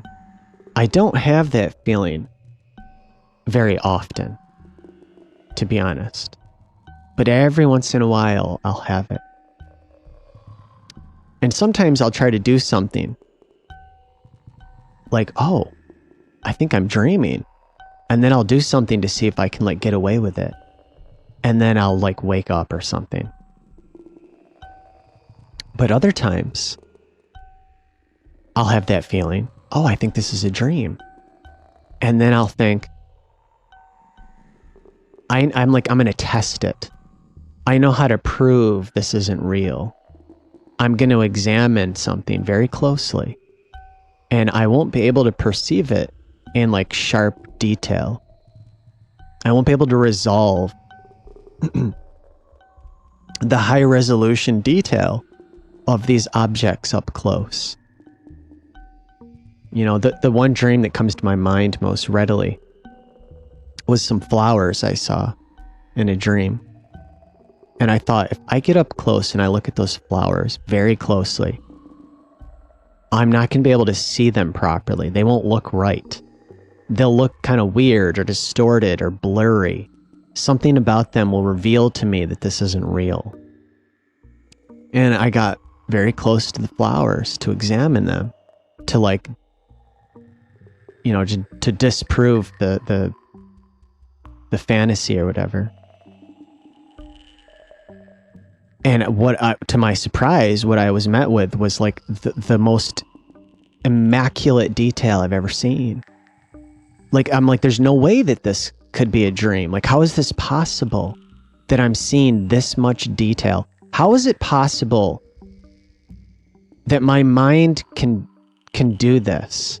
Because if I sit here right now and I try to think of a very detailed flower and then I want to draw it, I can't. I can think of a rough shape. I can think of some little like stigmas or whatever they're called coming up out of the flower, but it's going to look kind of like a cartoonish drawing. And any other details that I try to add to it is just gonna be like, yeah, I think it would have some little spiky things. I guess I'll draw those, but I'm not seeing it like that in my mind. I'm not seeing this perfectly high resolution microscopic detail on everything. But in this dream, when I got up close and I looked, like it was there. It was like I was literally in some kind of virtual reality simulation from like another civilization that was like millions of years more advanced than ours. And like everything I looked at was in insane detail. And it looked more than believable. Like it looked too good. And I'm like, how is this possible? But I realized, I woke up shortly after and I remembered it. And I remember thinking like, how is that even possible? And then if I thought, like, if my mind can do that, if my mind can fool me like that into believing something like that, like who's to say I'm not generating bullshit like that right now? You know? How much shit is actually real? Because my mind is obviously capable of completely generating this sort of fidelity and these sorts of experiences. It's something I've had happen more than once. And I think a lot of people have had that experience where you're in a dream and it doesn't make logical sense, you know? Like these two things wouldn't be in the same room. There wouldn't be like trees, like a forest. I haven't had this exact dream. It's just to make the sort of analogy or whatever. Like there wouldn't be a forest in my bedroom. You know, those two things wouldn't fit together in reality. But like in the dream, there was like trees growing up in my bedroom. Like it was partially like half of my bedroom was the forest and the other half was my normal bedroom. And it was normal. I didn't think anything of it in the dream. And then you woke up and you're like, man, what a weird dream. What the hell? But in the dream world, you weren't suspicious of it. You just took it at face value. You just believed it. You didn't even question it. You didn't even fucking question it. And that sort of thing, I feel like, happens to us while we're awake, where something's being presented to us and we're not even questioning its like validity. We're just taking it at face value and just believing in it without thinking about it. And I feel like that sort of thing happens more than we realize potentially. That's kind of concerning. And it makes it very easy, right? For us to be manipulated and deceived and tricked and used. You know, there's a lot of people in the world that have spent their lives learning how to manipulate us, studying psychology, and learning how to trick people for their own benefit. And if they didn't do it personally, then they hired somebody else that did, or a team of them. And like, how do you fucking fight against that? You know, it's difficult. It's like everybody's out to get us, it feels like. You can't go anywhere, do anything without these scumfucks trying to screw you over in some way and take advantage of you. And even going to places like YouTube, man. Like, the whole concept of like working for money has bastardized and corrupted people to where like generally decent people have turned into fucking trash and garbage to try to make a quick buck. They're doing all these disingenuous things to fool people. I see people on, I use YouTube as just an example because it's a place that I engage with. And I'm trying to make some content on there. You know, I want to do something that's creative, and I'd like to have some kind of audience. It would make my life feel a little more meaningful. I have like nothing as it stands. And I want to be able to like do something and then put it out there and find a place where it fits, and then find people that are interested in it. But I'm still like, you know, finding my way. And I also don't want to just straight up copy other people, because that's what I keep seeing is everybody's copying everybody. You know, I watched this fucking I can't remember now. I think I was mentioning it earlier. I was looking at microphones, and you could tell that like the guy reviewing the microphone, you could just tell he had like watched the other YouTubers' videos and was like copying their format. Like they were all copying each other. They all had the same format. They were saying some of the same exact things. And like, I don't want to do that here. That's not what I'm trying to do. I make a thumbnail and I put text on it. And it's like, well, I want it to be visible because the thumbnail is not going to it's not going to cover the whole screen, and you want people to see it. But like, I hate the idea of having some giant ass bold text like everybody else. It's disgusting. And then it's like, it's to the point now where like, they're all trying so hard to get attention that like the text is getting bigger and bigger and brighter and brighter. And there's arrows everywhere pointing at everything, and they're pointing at nothing. These arrows are pointing at nothing. And they're all copying each other. Like, oh, I guess we all have to use arrows now. Oh, I guess we all have to use this bold fucking font now. Oh, we're all going to use red now. Oh, it's all has to be highlighted with white or yellow now. They all fucking do it. It never used to be like that. It just started happening one day. And then everybody started... That's what people do, right? They're like monkeys. They're apes. They're dumb fucking apes. They copy each other. That's what apes do. Apes see something and they copy it. That's what people are doing. That's what people are. Like, fucking wake the fuck up. Stop being a dumb fucking ape, dude. Like, do something meaningful and original, or don't fucking do it. I'm sure, like, my content's not good. It's not. But at least I'm trying to do something here. And like I said, like I am influenced by the things I see and hear. So some of that influence bleeds into some of my fucking content I'm trying to make. I have a little icon in the corner. That's probably something other people do. But I'm like, well, if I just have a video here with nothing, no one's even going to know like what channel this is or what this is. I'm like, I should put a little icon there. But now it looks like I'm being fake or something. I just realized I got these lights behind me. I'm like, well, I've seen other people put lights behind them. Maybe that'll help a little, because behind me is just my couch and wall, and it's super dark. But it's dark in here. I don't want all the lights on because it looks disgusting with all the lights on. It looks trashy and nasty. And my face will look all blown out and weird. And I like the darker, moodier lighting. And I also prefer to be in an environment that's darker like this.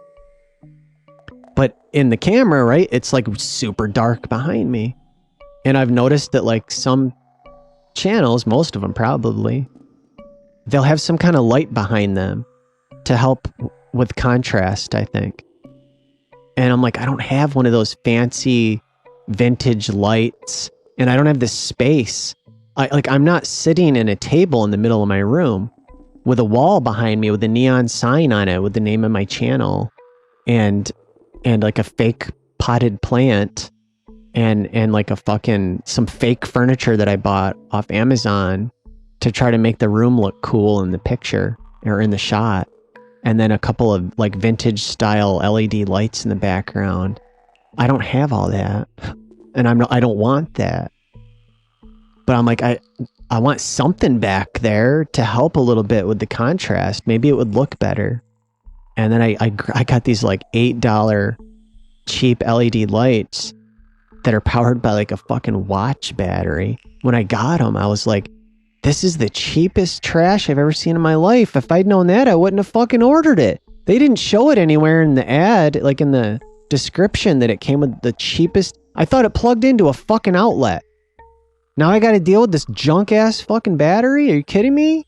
I'm gonna have to buy fucking watch battery, like CR 2032s probably. I'm gonna have to buy like a pack of those now for this fucking piece of shit. And the thing barely, it's like a wire with little lights on it. I had to use like little alligator clips and clip it to my fucking fabric in my couch for it to sit there. But that was like, I was influenced. I saw other videos with lights in the back and I'm like, oh, maybe a light in the back would help a little bit. But now I look like a poser, but I'm doing a bad job too. I'm a bad poser. I'm a dumb ape. I'm not just an ape, I'm a dumb one. But we all are, to some extent. Even the hyper-intellectuals that think they're better than the rest of humanity, they're just like a slightly smarter dumb ape. And that's fucking truth. And when you trip them, they still fall on their fucking face. They still complain, you know, when they get hurt or whatever.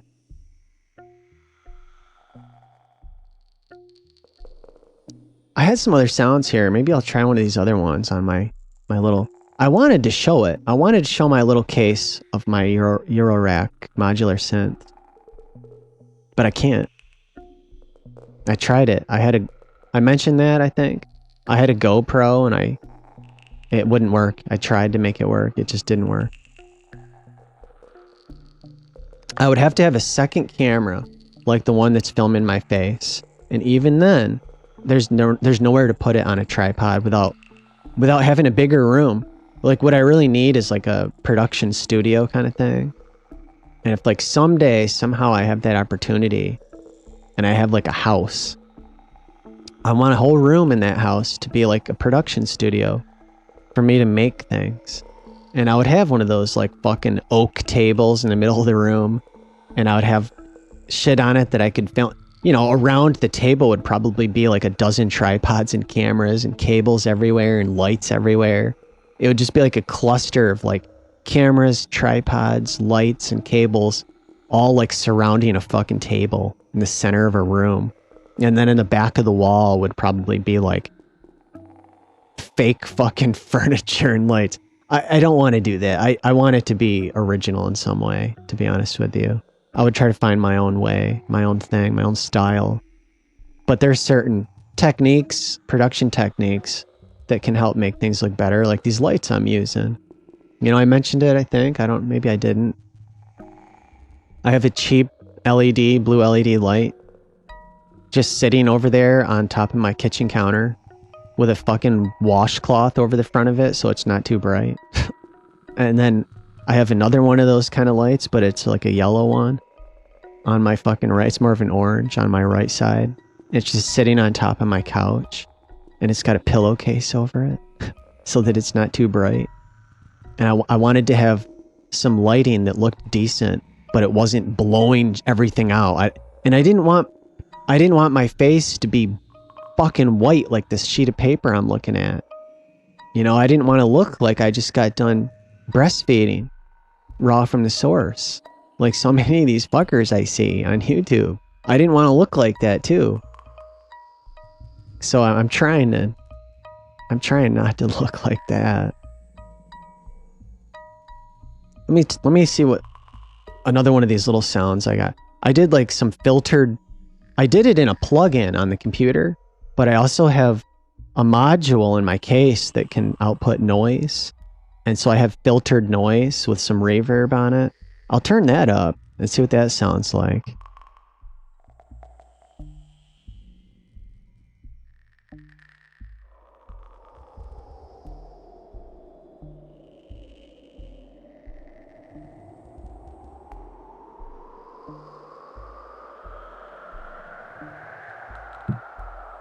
Maybe that's a little too loud.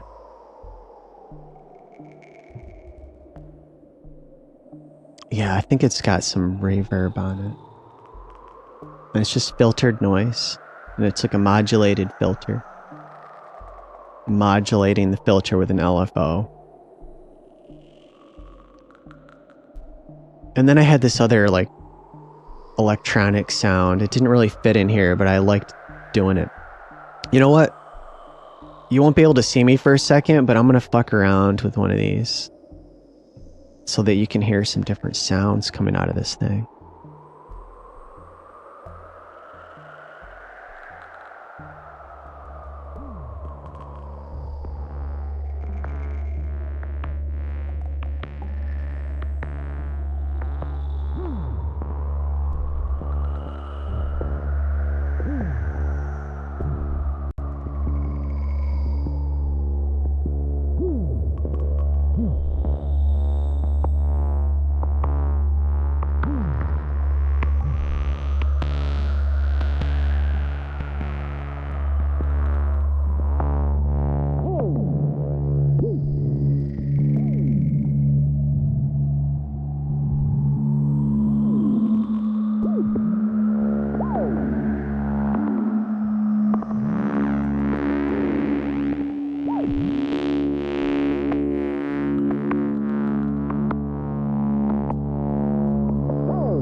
Okay, it didn't work out very well.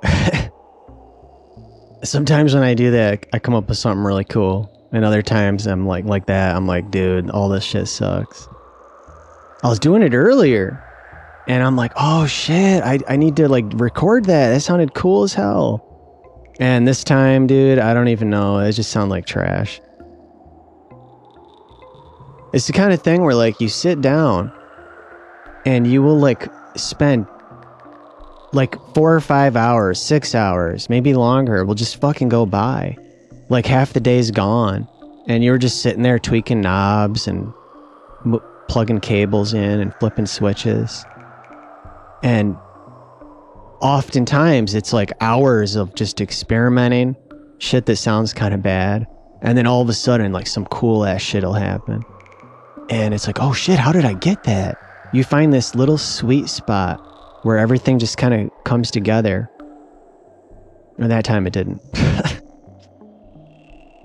Anyway, I don't know. I'll probably end it here. I'll be honest. I feel like I got nothing I want to talk about right now. I just really wanted to do something. I wanted to do something. I gotta look over here. I wanted to do something after spending like fucking 4 days fucking around with this setup, none of it working, having a problem with everything.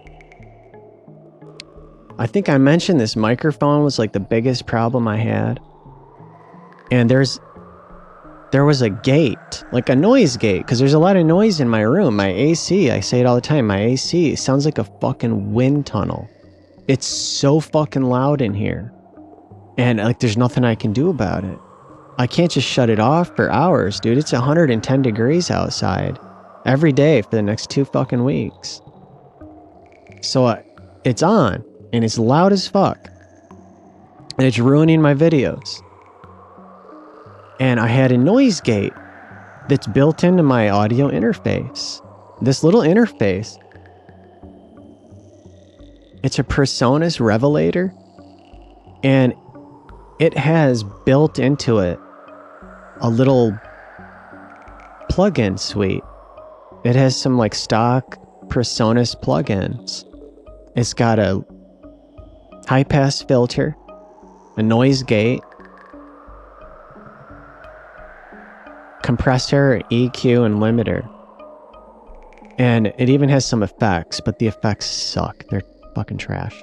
But it's got some basic production tools on the interface itself, which makes it like a real bargain of a device.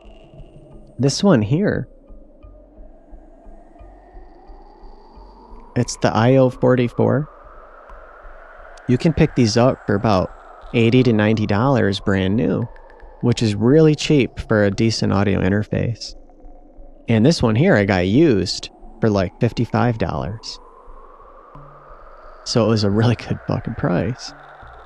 And the cool thing about this little interface, besides having built-in plugins, is that it also has a mixer that you can open up on your computer, like a digital mixer interface that is designed for streaming and like video production like this, like doing a live video.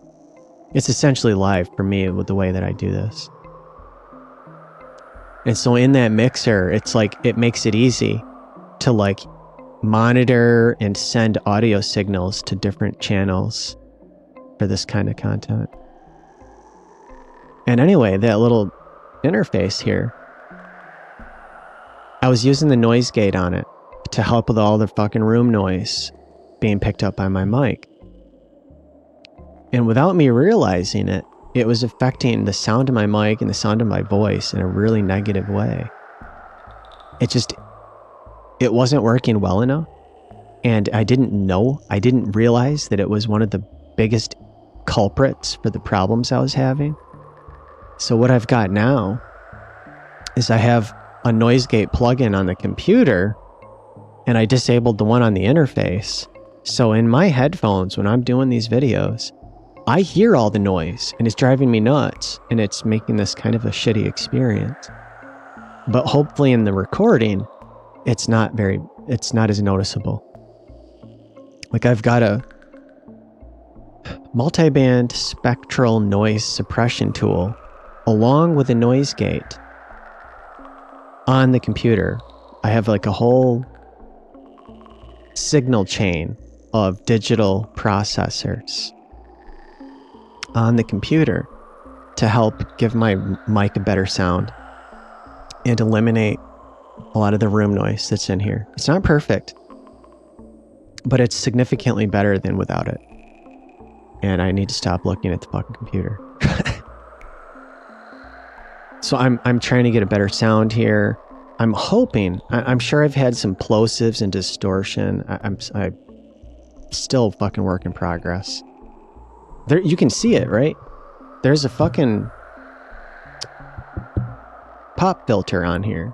And then there's even a foam filter as well. Like I'm trying, but this mic is just like, it's too sensitive. It's not quite the right mic for the job, but it's all I have.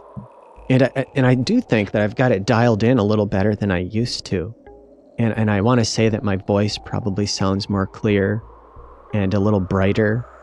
It has more presence, maybe a little crunchier. Has a crunchy sound to it. And I like having it close like this too. If it's far away, my voice is going to sound really weak and soft. And just because I'm going to have to turn it up even louder, it's going to pick up more of the room noise. So by moving it close like this, it helps me to isolate that noise a little better. And I think my voice sounds better when it's up close rather than far away. Because the farther away you move a mic, the weaker the sound is, the weaker your voice will sound. I do prefer the sound, but you know, if I get too close, then it starts to distort. And maybe I clip my interface or my little preamp or something. So I'm trying to improve that. Hopefully this one came out a little better. Because I'll tell you what, those 7 fucking videos I uploaded, they all have audio problems with them. And it's unacceptable to me when you constantly hear like distortion and clipping and constantly hear the plosives, which probably is a problem again in this one. I'm hoping it's at least improved. And I just didn't like how they came out overall. So I'm working on it. I'm trying to get some better content here. And I wanted to try something new, a little different here with this one than my typical format and style. I'm getting so sick of the fucking constant, like I'm just playing a game here, talking while I play a game. You know, I'll do more of that at some point. And then also, it's too hot in here. It's too hot. That PlayStation 5, you know what? I'm going to mention that before I close this video out. That fucking PS5, that thing gets so fucking hot that I'll bet you that bitch gets almost 100 degrees Celsius. And I'm not kidding, because I have an old computer from like 2010 with a GTX 580 video card in it. And that motherfucker gets up to like 95 to 96 degrees Celsius. And that's about what it feels like on the back of that PS5. It's just like it used to feel on the back of that computer. It is so fucking hot, dude. It like burns your hand if you keep it there for more than a few seconds. It's unacceptable how hot that fucking thing gets. And my whole room, when I was playing, I did a couple of videos playing Forspoken. I was going to do a few more Forspoken videos. And I did do them. They came out like shit. I'm going to try to do a new one that's better soon here. But that fucking thing got so hot that my room was so hot that my AC was not cooling the room. The temperature was going up on the thermostat instead of going down where it was supposed to go. It was so fucking hot. It's ridiculous. It was literally changing the temperature of my entire fucking room. And I think about like the next generation of consoles and of hardware and where that's going. I mean, it's probably going to get hotter. You know, like look at what NVIDIA is doing. NVIDIA is no longer making more efficient products. They're making things like they're just giving it more power and making it hotter. And like that's how they're achieving their higher numbers and their success. It like now you need the idea that you need like 300 fucking watts for a video card. It's something like that, dude. It is insane how much power you need for one of their fucking video cards. It's fucking dumb as fuck. It's a waste of electricity. It's a waste of resources. And it shows you that they're not actually capable of making fucking good products anymore. When they need to jack the power like that up, is like the only way they can achieve the goal is to just dump as much energy into it as fucking humanly possible or physically possible. And like that's where we're going, it seems like, with like modern electronics. They're no longer energy efficient. It's no longer about like making it smaller and more efficient and more affordable and consuming less power. It's about the complete opposite of that. And I see that being an issue with the next generation of console hardware, like the PS6. I'm like, is that thing going to be bigger? Because that PlayStation 5, dude, I had it in my bedroom the other day trying to do a video, and it was on the floor next to my Neo Geo. And I looked, it made the Neo Geo look small. It made the Neo Geo look small. That's fucking stupid. That's ridiculous. It is, when I saw it in perspective like that next to the other consoles, it kind of made me sick, dude. It looked dumb. It didn't look like a cool fucking device. It looked stupid. And it's so thick and it's so ugly. It's dumb, thick, and ugly. I fucking hate it. And it's too hot. It's hot. And I started thinking about this idea that, like, you know, your average person is also dumb. And they still go to places like Walmart. You know, a lot of people still go to Walmart, dude. Everybody isn't just buying shit online now. A lot of people still go to the store, dude. Go to a Walmart on a Saturday. Go to Walmart on a weekend and let me know. Because I'm pretty sure it's going to be full of fucking people. A lot of people go to places like that. And those people, right, they're going to go over to the electronics area to buy their kid or themselves the new game system. And they're going to go in there and they're going to see a box that's the size of a fucking mini fridge. This is the future I predicted the other day when I was thinking about it. I'm like, in a couple of years, when there's no more fucking... I'm just looking at my meter for the audio. In a couple of years, when there's no more physical games,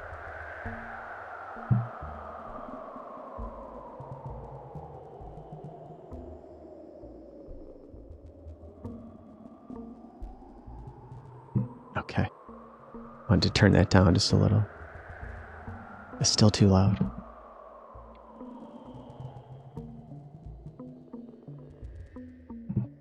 In a couple of years, when there's no more physical games, you're going to go into a Walmart. Average person's going to go in there. They're going to go to the game section. And they're going to see these boxes. Probably like a whole stack of them. And they're going to be like the size of a fucking mini fridge. They're going to require like a 2-man lift. You're going to need like a hand truck or something to fucking move them out of the aisle. And there's going to be no games.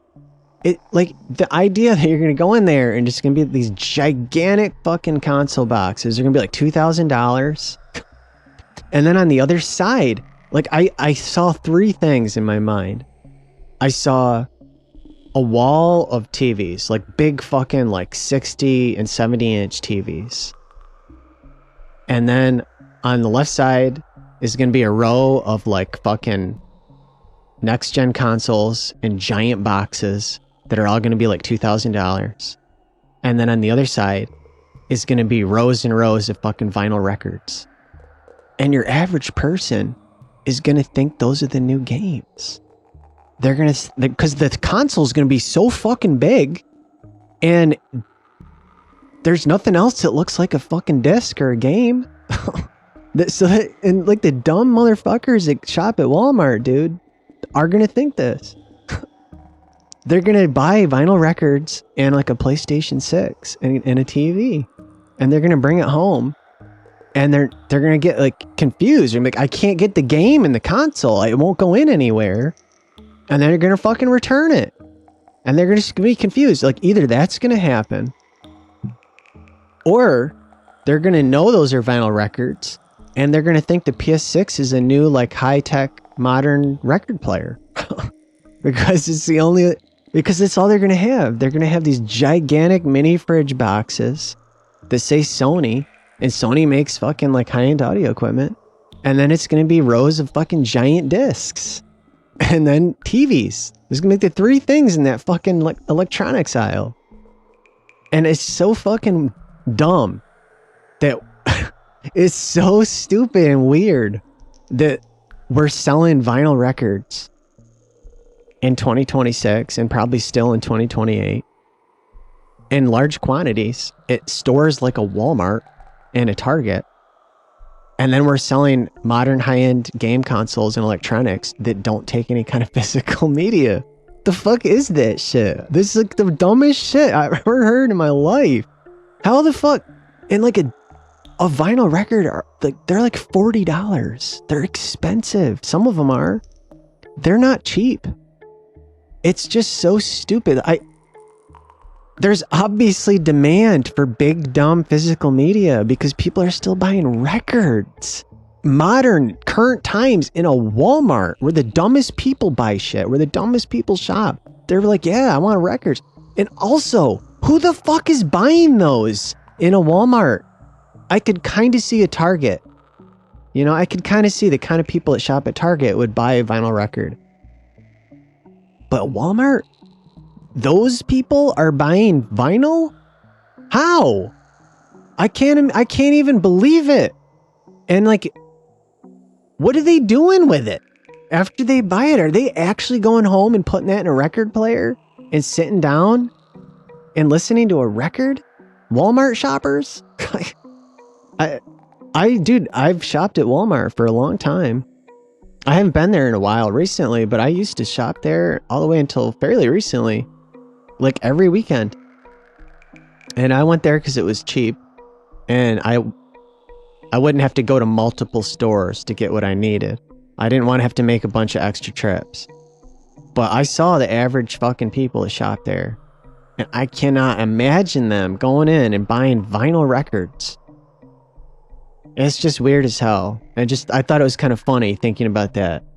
Like this idea that it would be like gigantic PS6s that are thousands of dollars with no games, and then walls of fucking giant vinyl records in the same fucking location. And how people are probably gonna get confused and buy those thinking they go together. I think I'll end it there, because otherwise I'm gonna start rambling on and this is gonna start to suck even harder. But that was our pilot episode of something that and when I originally started doing this, I wasn't sure what I was going to call it. And I think I settled on a name.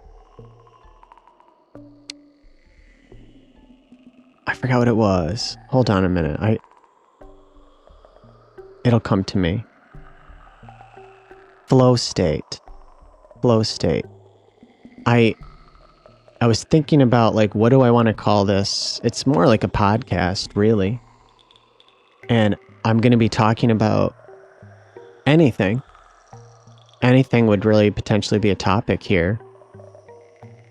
And I'm like, I had a bunch of thoughts coming into my mind, and I was like, do we just call it like random thoughts or something? And I'm like, that sounds kind of dumb. And then I thought, flow state, maybe. Flow state.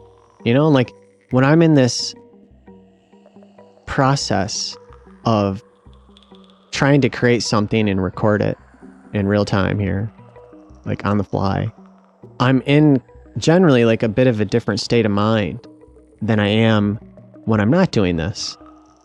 And it's not quite a flow state, but maybe sometimes we'll get there. That's my hope. So that's what I'm going to call it for now. And so that was our shit ass pilot episode of Flow State. And hopefully we do better in the future, because I do want to do more of this. I want to gather my thoughts, hopefully, and then discuss them on my channel and say it into this camera here and into this microphone. So until next time, Goodbye.